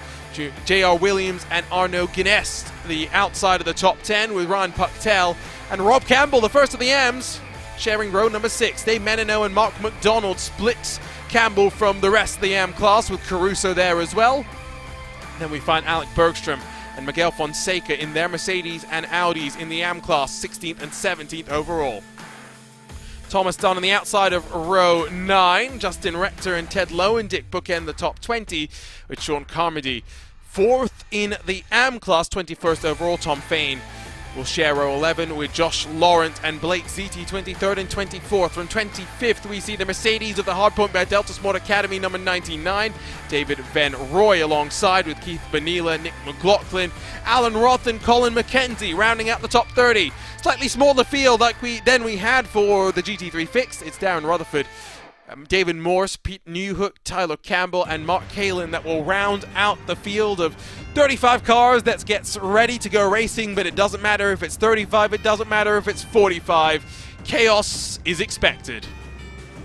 It is expected. We got it in the last race, and it will certainly come. Mark Kalin, again this week, has elected to not qualify. He'll be starting at the back of the field because he thinks that'll be the way to stay out of trouble, and that'll be the way to finally turn the Mark Kalin season around. You don't even have to say the bad Mark Kalin season anymore. You just have to say the Mark Kalin season because he has had such terrible luck. Theodore Lowendicidis has gone full pick and mix. He is just making sure that everyone understands that British chocolate is superior to American chocolate. Fights me on that one. We'll throw 40 minutes up onto the clock. We'll let Vincent Trepignet take control of the field as the Porsche safety car pulls to the safety of the pit lane. It is a Porsche that will ring us to the front of the field. It's the fire-breathing McLaren that will try and fight against it. We're racing for the second part of the GT3 doubleheader for the Precision Racing League. A great start from Trepignet. Cortez trying to go the long way around the outside of Morales. We'll have to tuck into line for the time being and worry about Mitchell Ian Green throwing a move to the inside, potentially into turn 2. Cortez with some contact to the back of Morales, and now sorting themselves out as they funnel out of turn 2. Everybody's trying to sort themselves out. Gonzalo Cortez almost forced Mitchell Ian Green or Martin Crisp in the background into a little bit of a mistake there, but he's still going to be on the attack here on Diego Morales coming down into Agostini. This was a pinch point in the last race, especially in the back of the field. Let's see if everybody can make it through this time. So far, so good inside the top 10. That's Fonseca alongside with Thomas Dunn as now they work to Hamilton. The fast left-hand sweep, a couple of cars kicking up the dirt. Fonseca bowled around the outside of Thomas Dunn. It will give him the inside for the next part of the corner, and Fonseca fighting hard because he knows that yes, it's a pro behind him, but Alec Bergstrom already enjoys a couple of car lengths splitting him from the next car in the AM class train. Miguel Fonseca's the driver who's going to be fighting for the AM Championship this season, so every position matters for him, getting as close as possible to his fellow AMs in Bergstrom and Campbell a few cars ahead. That is his prerogative right now. He's done a great job of it into Nelson for the first time. Everybody's under control here. Everybody's being nice on lap 1. Still 38 minutes to go to navigate it. Here at the front, though, Sean Campbell was 3/10 off in qualifying. It doesn't look like it's 3/10 in the race. He puts the pressure onto the back of Trepignet, who leads at the end of lap 1. Morales and Cortez still where they started, with Ian Green and Crisp there as well. No real mix-ups inside the top 10. It's only Arnaud Guinness who was able to work his way up forward. I think Dimas Jr. electing to start maybe from pit lane as well, because sure exactly why he did not take to the grid, so he finds himself down and out of the fight and 23 seconds adrift from your race leader. Still Campbell puts the pressure on, but outside of the top 10 there is plenty of fighting. It's Bergstrom alongside with Fonseca.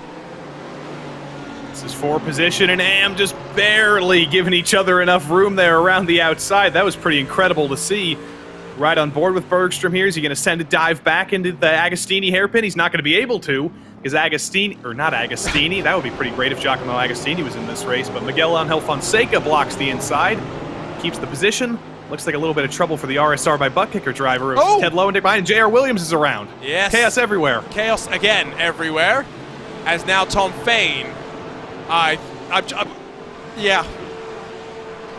Was that synchronized, or was there something else that went wrong? Diego Morales and now Martin Chris swap around as the SimCity Racing machines work their way forward. Diego Morales must have run wide and lost all his momentum out of that corner that leads you onto the back straightaways. Mark Kalin, it doesn't matter if he starts at the back of the field, he still finds himself embroiled with trouble. Will end lap 2 with a 2-car breakaway at the front. It is Trepanier and Campbell, and somehow that McLaren is holding on to the back of your race leader. And this is kind of a reverse of what we normally see. Normally it's Vincent Trepanier behind Sean Campbell, just keeping him company, trying to force him into a mistake. But now for the first time, it's Sean Campbell trying to force some Trepanier trepidation. We'll see if Vincent Trepanier has the steely demeanor of Sean Campbell. Might have another car off the road. It's Josh Lawrence in the Vector by RSR car. Alex Caruso gets in front of Ryan Pucktel. Action up and down throughout the field. As now Mark McDonald finds grass that has clearly not been mowed for a while, so McDonald can offer to send an invoice for lawn mower services. Old McDonald had a farm. Oh my lord. How do I remove Joey Tebben for the commentary booth? Search on Google. That is pretty incredible, though. I didn't even know that part of the track existed. He's discovering new parts of the track out here. Mark Kalin is apparently finding new ways to crash on the outside of turn number 1. I feel so bad throwing some of these drivers under the bus, but it's right there and it's set up so perfectly.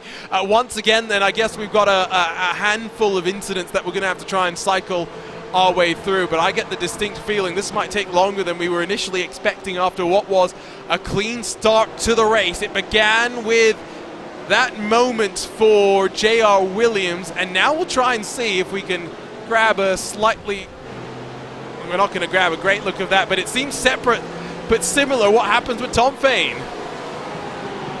Yeah, this is through Hamilton, actually. Luckily, it wasn't ironically at Williams where that mistake happened. Here's Josh. Well, actually, that's Tom Fain, yeah, on the inside of Josh Lawrence. So 2 separate incidents for those 2 drivers, and Tom Fain just rotates around by getting a door on the Porsche of Josh Lawrence there. Mark Kalin, just a little bit too deep at Agostini. Oh, throws no. off the road there. We rejoin live pictures because your AM-class leader is now no longer the leader. It's Miguel Fonseca that will inherit the lead of this race, and watch him in the virtual reality. I think now with some wind as well, because there's something blowing at the back there, but the Audi now leads once more. Fonseca hits the front. I can't tell if that's a cat's tail or if that is the back of Miguel Angel Fonseca's hair. Okay, it is. I think it is his hair just getting blown by the wind, but that was confusing for a moment there. And he's got control now. Rob Campbell joins the fray of drivers who have to do very large comeback drives here tonight. He's definitely got the pace to do so, but he's like 7th in class now. He just came out behind Sean Carmody after recovering from this mistake that we aren't going to see, because that's how old McDonald found his farm out there and mowed down some corn or whatever they're growing in Britain nowadays. Not a lot. Yes, not a lot. So here's what happens to Campbell through the final corner. Just too much speed. Weight transfer spins him around, and it's a treacherous place to go around and to try and rejoin, and it will take him a while to be able to do so. More trouble out on the racetrack. David Morrison, well, has completely lost the racetrack, it would seem. I think J.R. Williams and Dimas Ameto Jr. had maybe their own issues as well, as David Morse continues to be absolutely lost. Front of the field, 3 cars now starting to stack up with one another, because Gonzalo Cortez, Joey, has been able to close this deficit to the front of the field. Something about Snetterton and Gonzalo Cortez is really clicking here. He's had a great first couple of laps here. He's had a great opening stint. Was fighting with Diego Morales earlier. Let's see what happened to David Morse, who didn't have such a good opening stint. I think that is who we're going to see here. No, it's actually his teammate, J.R. Williams, who gets into him. And yes, that is David Morse ahead. And I think he had heavy damage just from that little contact, because that car was flailing around when David was trying to rejoin. So that explains a lot then. And it explains just how treacherous that rejoin was. So Trepanier from Campbell from Cortez.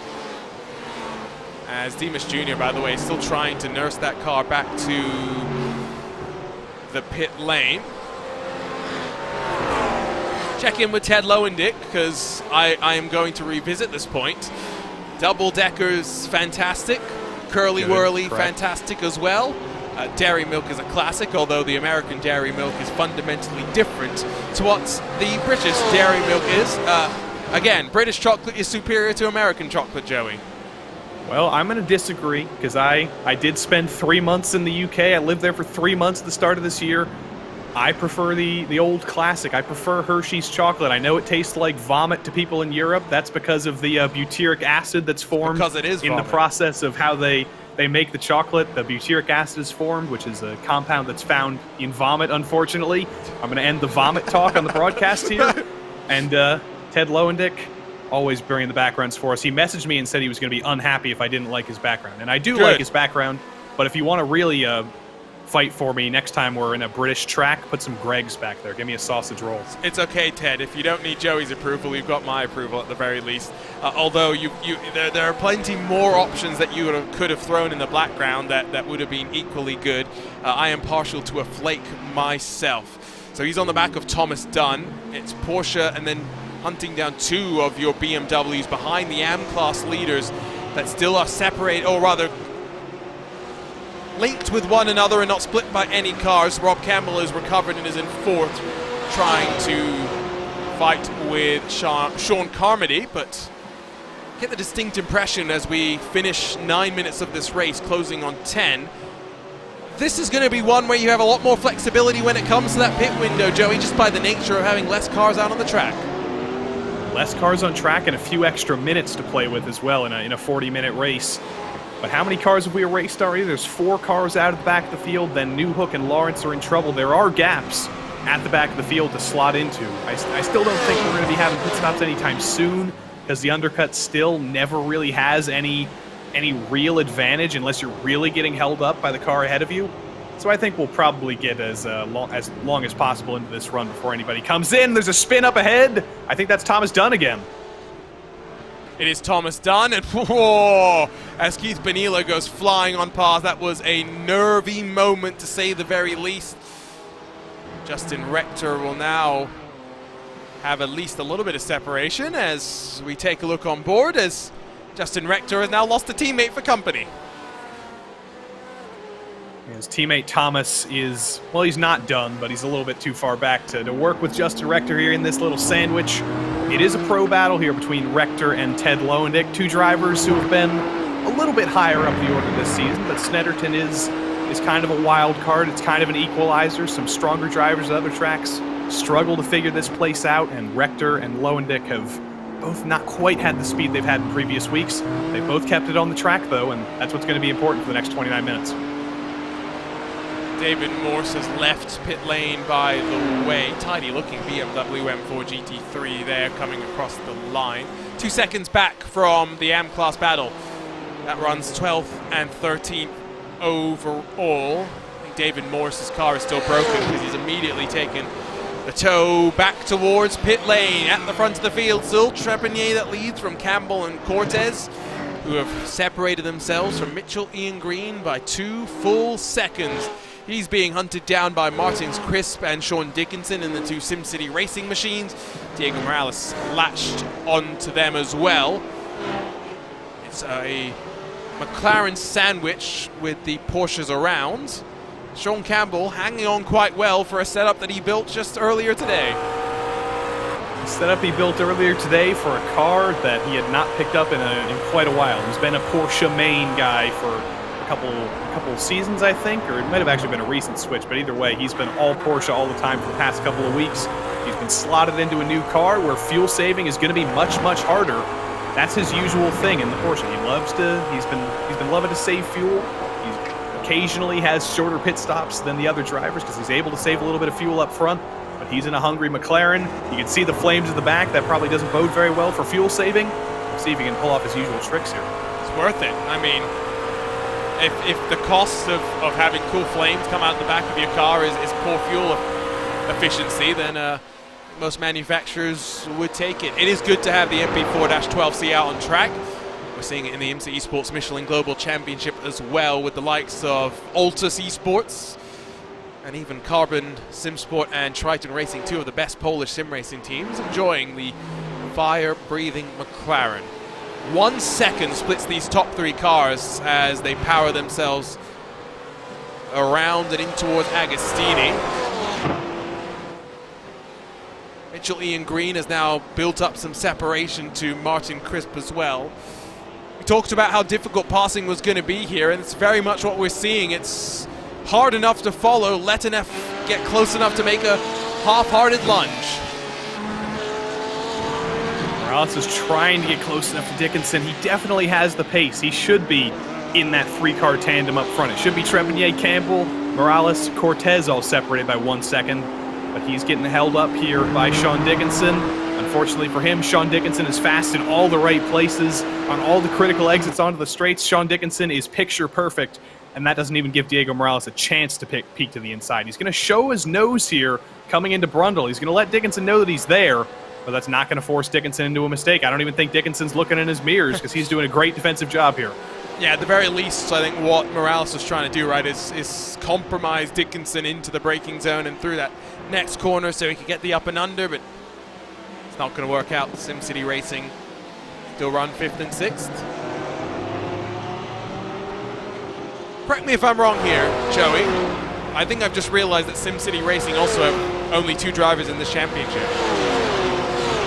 Let's take a look at the team selection page here. I'm going to see if there's... I think there's got to be... No, there is no third. I could have sworn there was a third SimCity driver, some phantom driver, but no, it's just Crisp and Dickinson. There's no Martin Dickinson. There's no Sean Crisp. Just them 2. Nick McLaughlin will roll to pit lane. I think the first of those trying to do something different. Yeah, and it changes now how we're going to talk about the team championship when we've realized that, especially in this pro class, right? Because ASR Esports, the Chrome team, they have 3 drivers, if I remember correctly. But RSR by Butt Kicker as well now as SimCity Racing, we finally realized they only have 2, so basically we can split them, at least internally up here in the booth, into 2 separate categories, the 3-driver lineups and the 2-driver lineups. Yeah, the only 3-driver lineups that are really left are...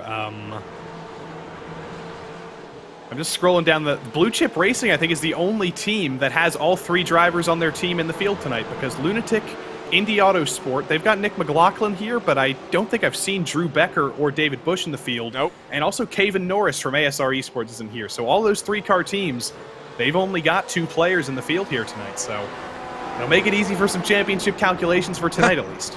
And it does tend to happen as you work through the championship. Participation does drop off, although we're heading out, of course, of the summer and into the winter when sim racers tend to race a little bit more. Vincent Trepanier trying to disprove the notion that sim racers never touch grass as he takes a healthy dose of it. Justin Rector has lost out to Ted Lowendick. Let's talk about the pace of Miguel Fonseca and Alec Bergstrom. Yes, they're split by 1.6, but they're pulling away from Lowendick and Rector, and on merit.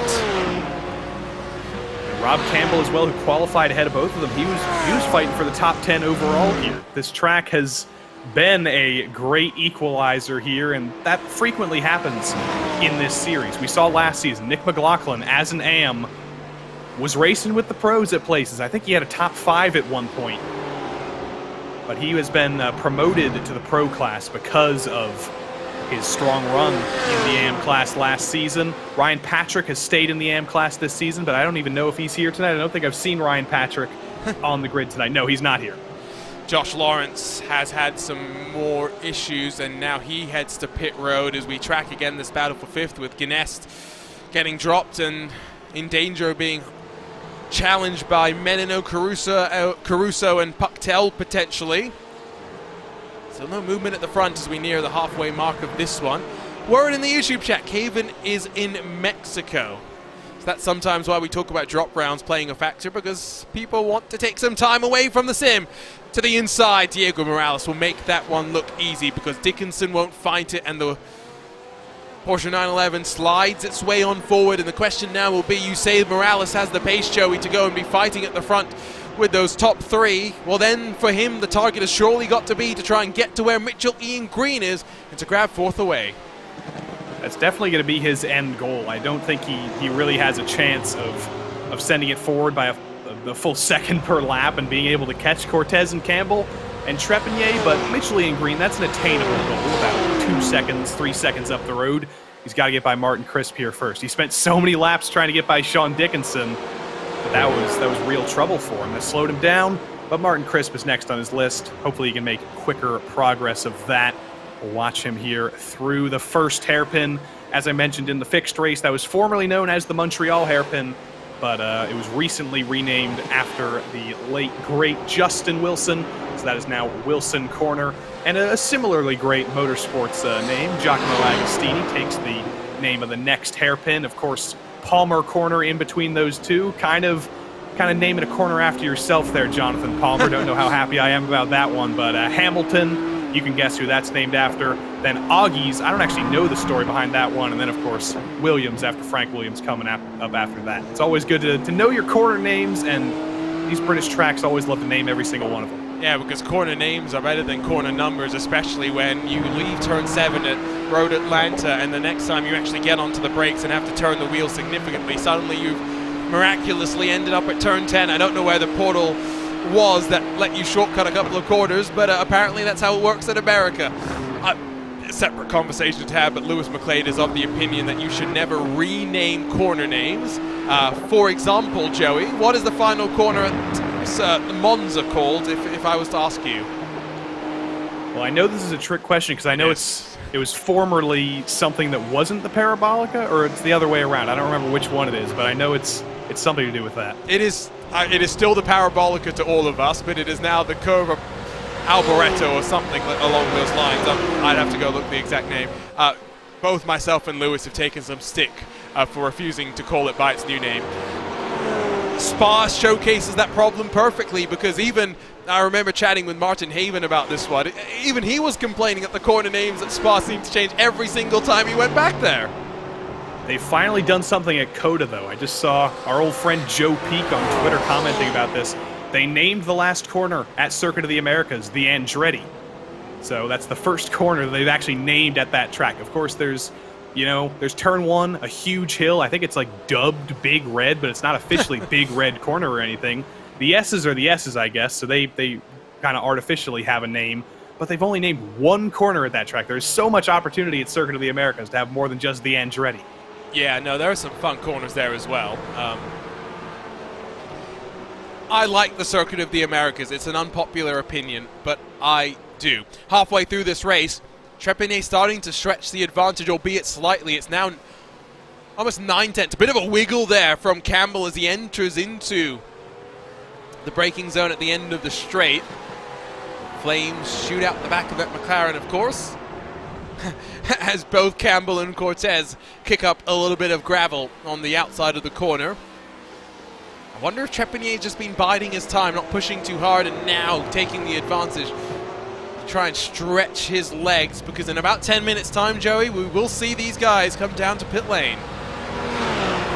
This is him stretching his legs. I'm pretty much firmly advantaged Sean Campbell, because Trepanier hasn't been able to extend this gap at all. They've both kind of gapped Cortez just a little bit. I say gapped, it's been like a couple tenths of a second expanded. But I think all three of these guys are pushing at 100% right now. You can see it on the exit of the Wilson hairpin every single lap. Vincent Trepanier is almost doing a little drift on the exit. He is full commitment here. I think Campbell's definitely full commitment too. He has to be to keep this McLaren up here in contention. And Gonzalo Cortez only knows full push all the time. So he's doing that to stick with these two as well. That bodes for pretty equal pit stops here in a couple minutes. I don't think there will be much jumping of the train once that cycle comes around. But they're going to have to make their move on track after that, I think. On board with Diego Morales as Pete Newhook is trying to get back up to speed, I think, as he'll get swarmed by Mark McDonald in the Russ Racing car. See if we can pick up what happened to him. Check back in, though, with Diego Morales, who is very much closed on the back of Martin Crisp. He's now trying to move his way forward with now 1.2 splitting Ian Green and Martin Crisp. See exactly how and when he will look to go for the move. Losing a lot of that curve there. Sorry, Joey. Yeah, I was going to say he was trying to get Crisp offline, and he kind of succeeded because Crisp just absolutely chomped on that curb.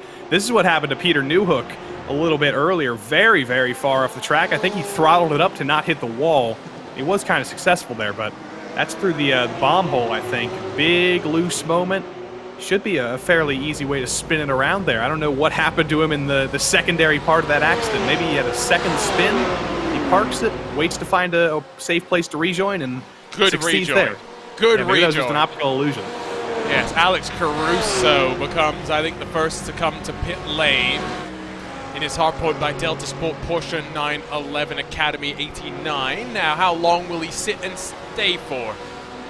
10.9. It is a bumpy pit box slow lane as well. I've noticed that as the cars drop and roll, or rather just release and roll.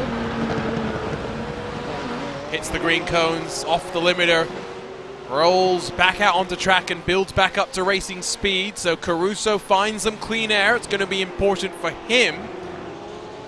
Back up with Diego Morales, who maybe doesn't have to work so hard to get past Martin Crisp, because Crisp is starting to catch Ian Green. This is what Diego Morales needed if he wanted to fight for that 4th place. Mitchell Ian Green did have like a 3-second gap a few laps ago. He's just been hemorrhaging time over the past couple laps, like 3/10 by 3/10 by 3/10. The gap has been procedurally coming down, and Peter Newhook's had more trouble. That looks like that's at the final corner at Murray's. Not been a great day for Peter Newhook. Yes, definitely the final corner. Seen Rob Campbell in that AM class already make the mistake there. Now a second car. Will that be the end of the day for Peter Newhook?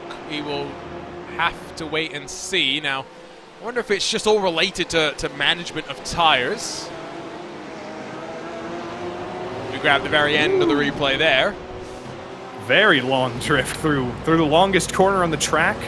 Managed to drift through about half of it. It was actually the last stage of the corner, just the last stage of the turn there. The Porsche loops around. He locked it down almost immediately, so great reaction time for him. If he didn't react that quickly, he probably would have ended that in the wall. So he minimized that spin there, but tires at the back of these Porsches, they always love to pendulum around anyway, but when you've overheated those tires, like Peter Newhook probably has with a couple spins, it gets even worse.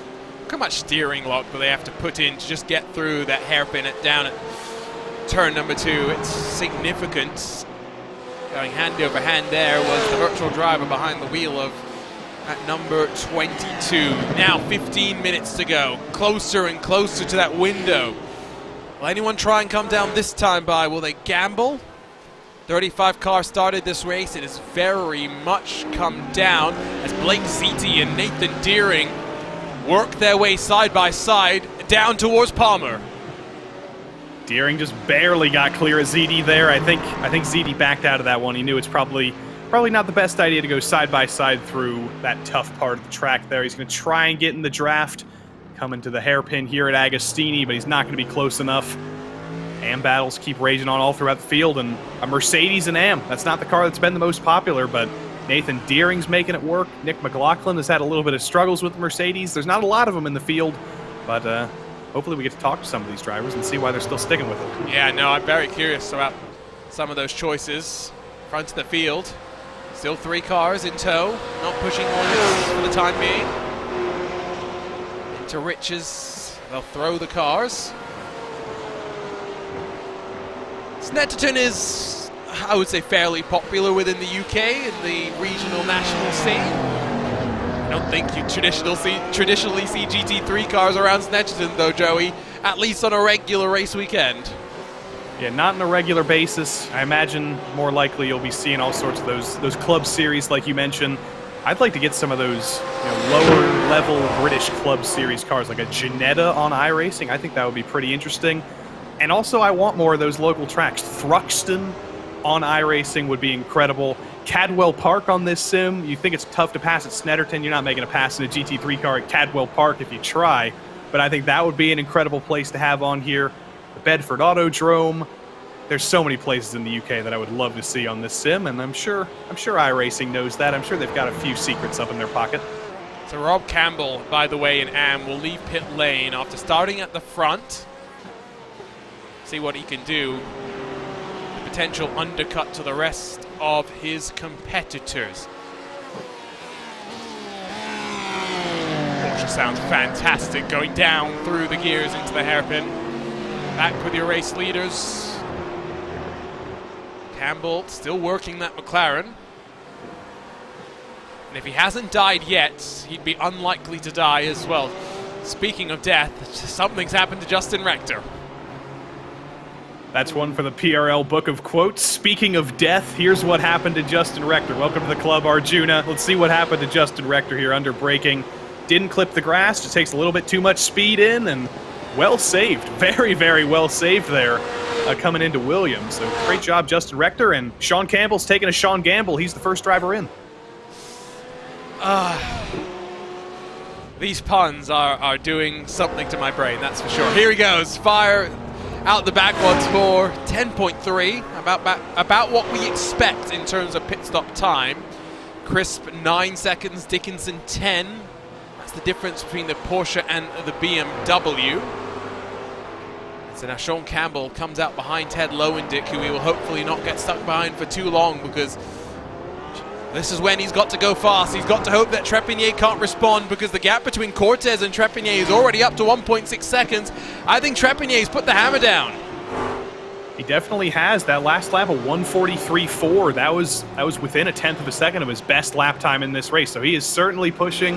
Gonzalo Cortez is doing the same here. I think both of these drivers will probably come in this time around to cover off anything that Sean Campbell's going to be able to do in clean air, in clean track behind his teammate. He might even be able to steal a little bit of a draft from Ted Lowendick down some of these long straights if he's careful with it. Gonzalo Cortez overcooked Nelson there, though, lost a couple more tenths.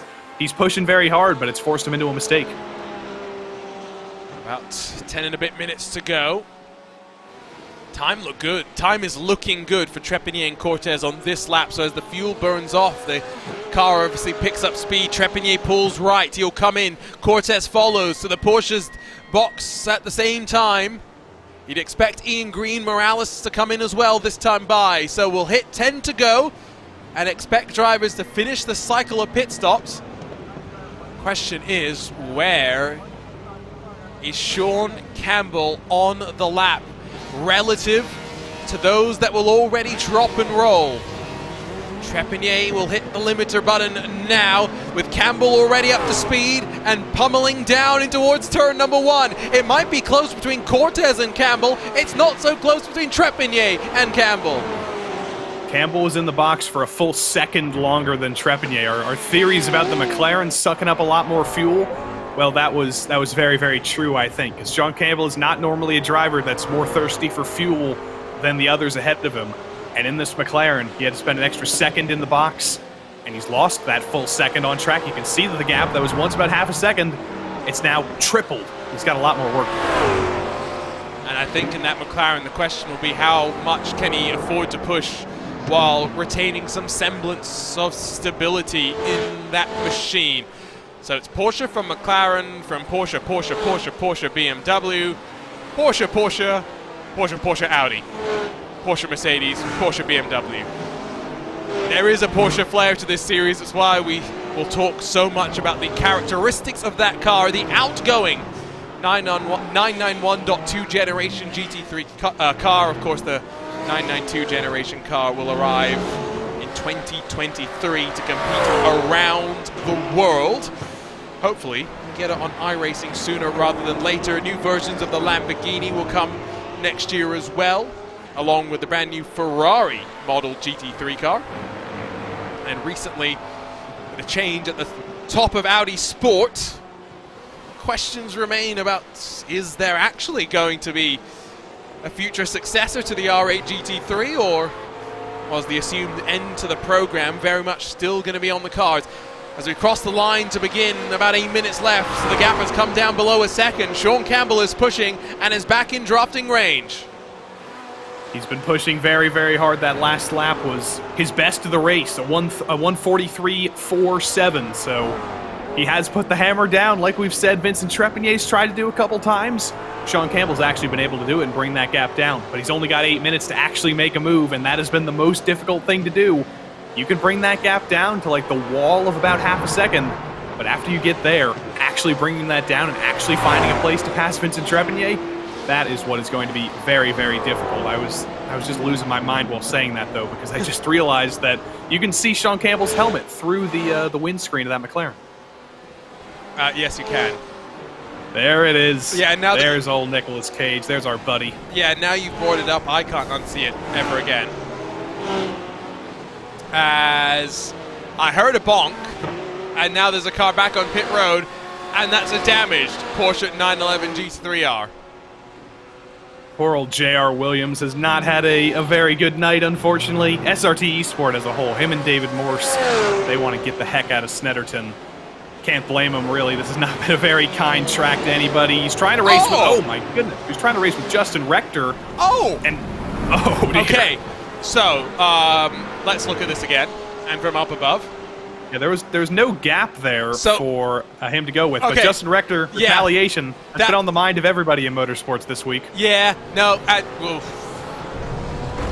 hellacious impact there. I think the first thing we need to do is look on board with J.R. Williams. Never a gap. I think we're agreed there. Maybe we need to look on board with Justin Rector to try and rule out the possibility of any steering damage. Yeah, let's ride on board with him. Why not? Let's see the SMT data so NASCAR can take him to the hauler here. Now, that's as blatant as it's going to get. Yeah, I don't think we're going to get to talk to him after the race. I don't think he's going to be saying, oh, you know, my steering couldn't turn. I had no control of the vehicle. That was textbook stuff, and I imagine there will be a report from J.R. Williams coming in for the admins to deal with there. Yeah, we get the advantage of sim racing riders immediately. We can queue up any angle and any replay that we want. We tried to give the benefit of the doubt. Yeah, enough said about that. 3 cars still fighting at the front. 1.5 splits Trepanier, Campbell, and Cortez. In terms of your AM class leader, it's Miguel Fonseca that runs at the frontier. And his best friend right now might just be Ted Lowendick. That sits between Fonseca and Alex Bergstrom, the second car in AM. Miguel's got a pretty big gap to play with. He's got 3 full seconds to play with. He can probably let Ted Lowendick by. If he does catch him, he doesn't need to fight Ted at all. He can just slot in behind him and probably cruise to the finish, because Alex Bergstrom has not had an especially big pace advantage, or any pace advantage at all. But I don't think Fonseca is actually going to be worrying about that, because he's been quicker than Ted Lowendick, or at least equal to his lap times in the previous couple of laps, so it should be pretty easy cruising to the end. 5 minutes to go, about 4 laps to go for him. As long as he makes no mistakes. I don't want to jinx it, but he's in control here. I think Fonseca might even be thinking about trying to get past Ryan Puctel. I think his eyes might be firmly locked forward. That's Darren Rutherford, another driver that will be invoicing those at Snetterton for lawn mowing services. Does manage to get it back onto terra firma. Lose too much time. SimCity teammates, 6th and 7th. A quarter of a second splitting the two of them. Haven't really closed on Mitchell Ian Green, but Diego Morales with a rocket of a pit stop window with a 1.5 quicker pit stop than those behind has jumped to 4th. That's the way you jump drivers ahead of you who you're not necessarily faster than, or you're not necessarily faster enough than to actually make the move. Morales was stuck behind Crisp and Mitchell Ian Green. There's more Porsche trouble in the back, though. It's the somebody at the back of the field. That's David Van Roy. Oh, David, no. New colors, I'm pretty sure, on his car as well, because... that's why I didn't recognize him. Yeah, okay, it was either that or I've been through so... Oh, and that's a mirror incident of what happened with Pete Newhook, basically. We'll jump on board and we'll ride with him. David Van Roy was with us last night in the MX-5s. I think didn't have a very good day. I think he actually got taken out, if I'm remembering correctly, but through the last part of Corum, we've seen that happen before with Peter Newhook, and it happens again for David Van Roy, but he wasn't able to lock down the brakes quick enough to save that. That thing was already on a collision course with the wall, and he joins the club of Porsche spinners. It's a long list as well here today, let's be real, both, especially when you factor in the fixed and this sprint series. Your leader will come across the line with 3 and a bit minutes to go, so we've got... Is it 2 laps to go? I think we've got 2 laps left to play with. Yeah, I think so. If my mathematician skills are correct, I think, with 3 minutes at the line, laps are 143, white flag next time by. Is it math or maths? Yes. Good answer there. That's the most diplomatic that we were going to get up here in the broadcast booth. On the back of Mitchell Ian Green, here comes SimCity Racing. Now they can work together and try and bully their way past. They just got to do it cleanly, and Mitchell Ian Green will be watching and hoping that he can survive. For Rob Campbell, though, it's not the first time that we've seen him off at the final corner. The question is, was it by himself once again? Looks like there's nobody within his postal code there, so I imagine that was by himself at Coram. Again, is he the next driver to join the club of spinners here?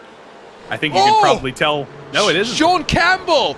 Sean Campbell almost joined the club of spinners. Yes, it was Rob Campbell that joined that club, but here comes the momentum from Cortez, because Campbell lost it all the way down this long back straightaway. The Porsche to the outside, and Campbell concedes, and Cortez up to second as we near one final lap to go. Sean Campbell is human. We missed him last week. I missed him opening the door for Vincent Trepanier last week, but he's back. My Sean Campbell is back this week, and he's giving us some entertainment here, but he's got one lap to get back by Gonzalo Cortez. He's going to do a little bit of a switchback here through the final corner. Didn't work out especially well for him. He's going to see if that McLaren has any straight line speed in the draft. Now, I didn't see a white flag, but I'm just assuming there is a white flag that has just been shown to the drivers. Quick look at this replay. And that's as frantic as we've ever seen Sean Campbell trying to bring the car back into control. But from here it was academic. He had no speed, he had no momentum. And as Cortez built the speed up around the outside, Campbell realized there was nothing to do except concede for the time being. He's got a half a lap at this point to still figure it out though. He's honestly probably lucky he wasn't in the Porsche for that mistake, because if you made the same mistake in the Porsche, he probably wouldn't have been able to save that like he was in the McLaren here. He's Italian hand gestures. I'm glad that you Not got the right that car, one as Sean. well. Not the right car. Yes, no, you got to be a little bit more British when it comes to your mannerisms here. But in general, it's just the nature of this car. Look how much and how unsettled in general it tends to be through the corners. It's dancing, it's skirting, it's skating like it's on ice. And I think time is up. I don't think Sean Campbell is close enough, because he's got one primary opportunity left, and this is it. He put his hands up on the straight there. He's given up. He's conceded defeat to Gonzalo Cortez. Yeah, and Gonzalo made no mistake there, and it's pretty easy footing through the last couple of corners here, unless there's a surprise spin, which there won't be, because Vincent's got a 1.5 second lead. The streak is officially over, and Sean Campbell is human for the first time in this 2022 season 4. Sean Campbell shows up on a Tuesday night and is beaten. It's Vincent Trepanier, the points leader, that extends the margin at the front, with Cortez and Campbell rounding out the podium. A dramatic evening of action here at Snetterton for the Precision Racing League doubleheader of GT3s. But my word, as ever, you cannot be disappointed when you show up and you expect GT3 chaos. You are never disappointed on Tuesday nights. They always find a way to give us something interesting to talk about, and hopefully, after that good race, we actually get to talk to Sean Campbell, Miguel Angel Fonseca as well. Dominant in the AM class, no mistakes all night, completely scot-free. Great race by Miguel Angel Fonseca to finish ahead of quite a few pros. Fantastic race from Fonseca, especially given how much trouble there was further down the field.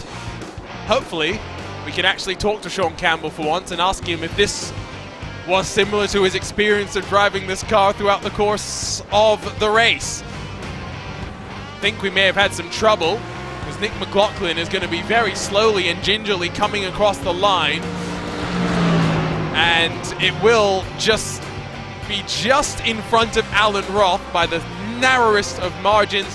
But it's back-to-back wins for Vincent Trepanier, and with Campbell now in an unfavored car, is it unfair to call Trepanier the favorite from this point forward, Joey? I wouldn't call him the favorite yet, but the championship is definitely open now. If Campbell isn't able to figure out this McLaren in the coming weeks, I imagine he probably will be a little bit more competitive in the coming weeks, because he'll have more than 2 hours to build a setup. He'll have more than 2 hours to kind of relearn the car.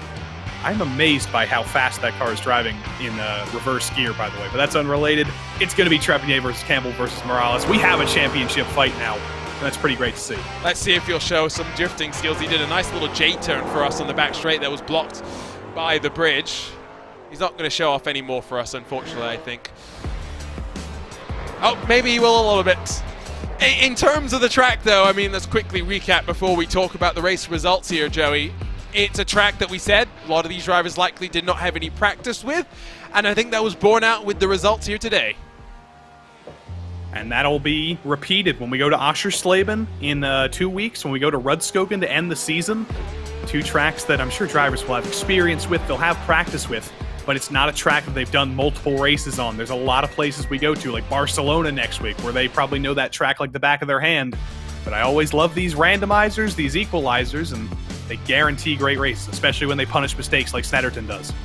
It continues to be Porsche domination, but today the Porsches did have their fair share of troubles. By no means is it a guaranteed ride to victory. It is Trepignet that goes back-to-back in this PRL GT3 Sprint Series. Gonzalo Cortez able to take advantage of the mistake out of Sean Campbell on the penultimate lap to grab second away from the McLaren, but Campbell at the very least puts himself in third. Diego Morales will finish this one in fourth in front of Mitchell Ian Green after using the strategy cycle to jump his way forward. Martin Crisp and Sean Dickinson for SimCity Racing put points on the board in the team championship.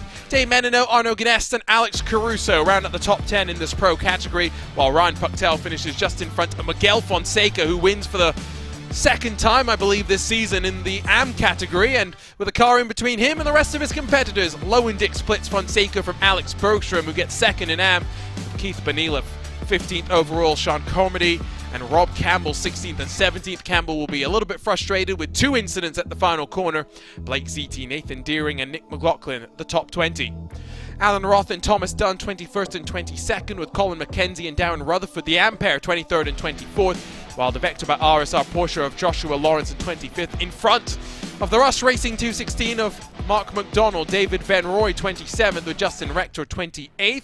Likely to be in some trouble at the end of this one with JR Williams, David Morse through the top 30. Scroll through the final 5 names: Peter Newhook, Tom Fain, Tyler Campbell, Dimas Ameto Jr. and Mark Kalin. Slightly smaller field than what we had when it came to the GT3 Fix Series, but no less chaotic, that is for sure.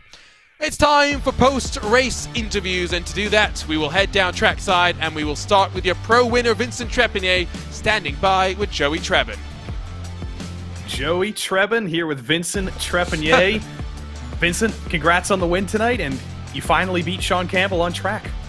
Yeah, but I have a very good qualification for me, so it helps very for me. But I know Sean Campbell was better than me on the race pace, so thanks for him for the win, because I know he can pass me, but the dirty air is not good on this track, so yeah, I'm happy with the win. How did you feel coming into Snetterton? Because we've talked about it all race long. It's a difficult place. It punishes mistakes. Not a lot of people have experience with it. What did you think coming into this week? Seriously, it's my second week of a race on this track. We raced on this track last year in the VRS series, but in the PRL I didn't do it. But it's a very tough track. The Porsche on the not the last curve, but the before one is very tough for the Porsche. So yeah, it's tough. But I get it. Now that Sean has kind of permanently switched to the McLaren for the rest of the season, do you think this championship is open now? Is it going to be able to be fought to the end of the season? Seriously, I hope. But I don't think so, because Sean Campbell, like I said, I have a very good quality tonight, but I think it's not going to be like that for the next weeks. So I think Campbell will be back in the first place in the standing.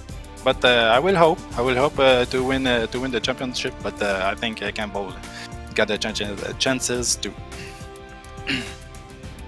All right, well, congrats on your win tonight, and we hope to see you again next week. Thank you, guys, and thanks for the broadcast. It's very awesome to watch it. Thank you, guys. Always pleasure. Vincent Trepignet, your victor tonight. Arjuna, I think next up we're going to talk to our AM winner, Miguel Angel Fonseca. welcome up to the booth once more. You seem to be Hey, faster than a couple of the pros tonight. Yeah, I think that I did a really good race. I didn't make any major mistakes, so that's a new one for me.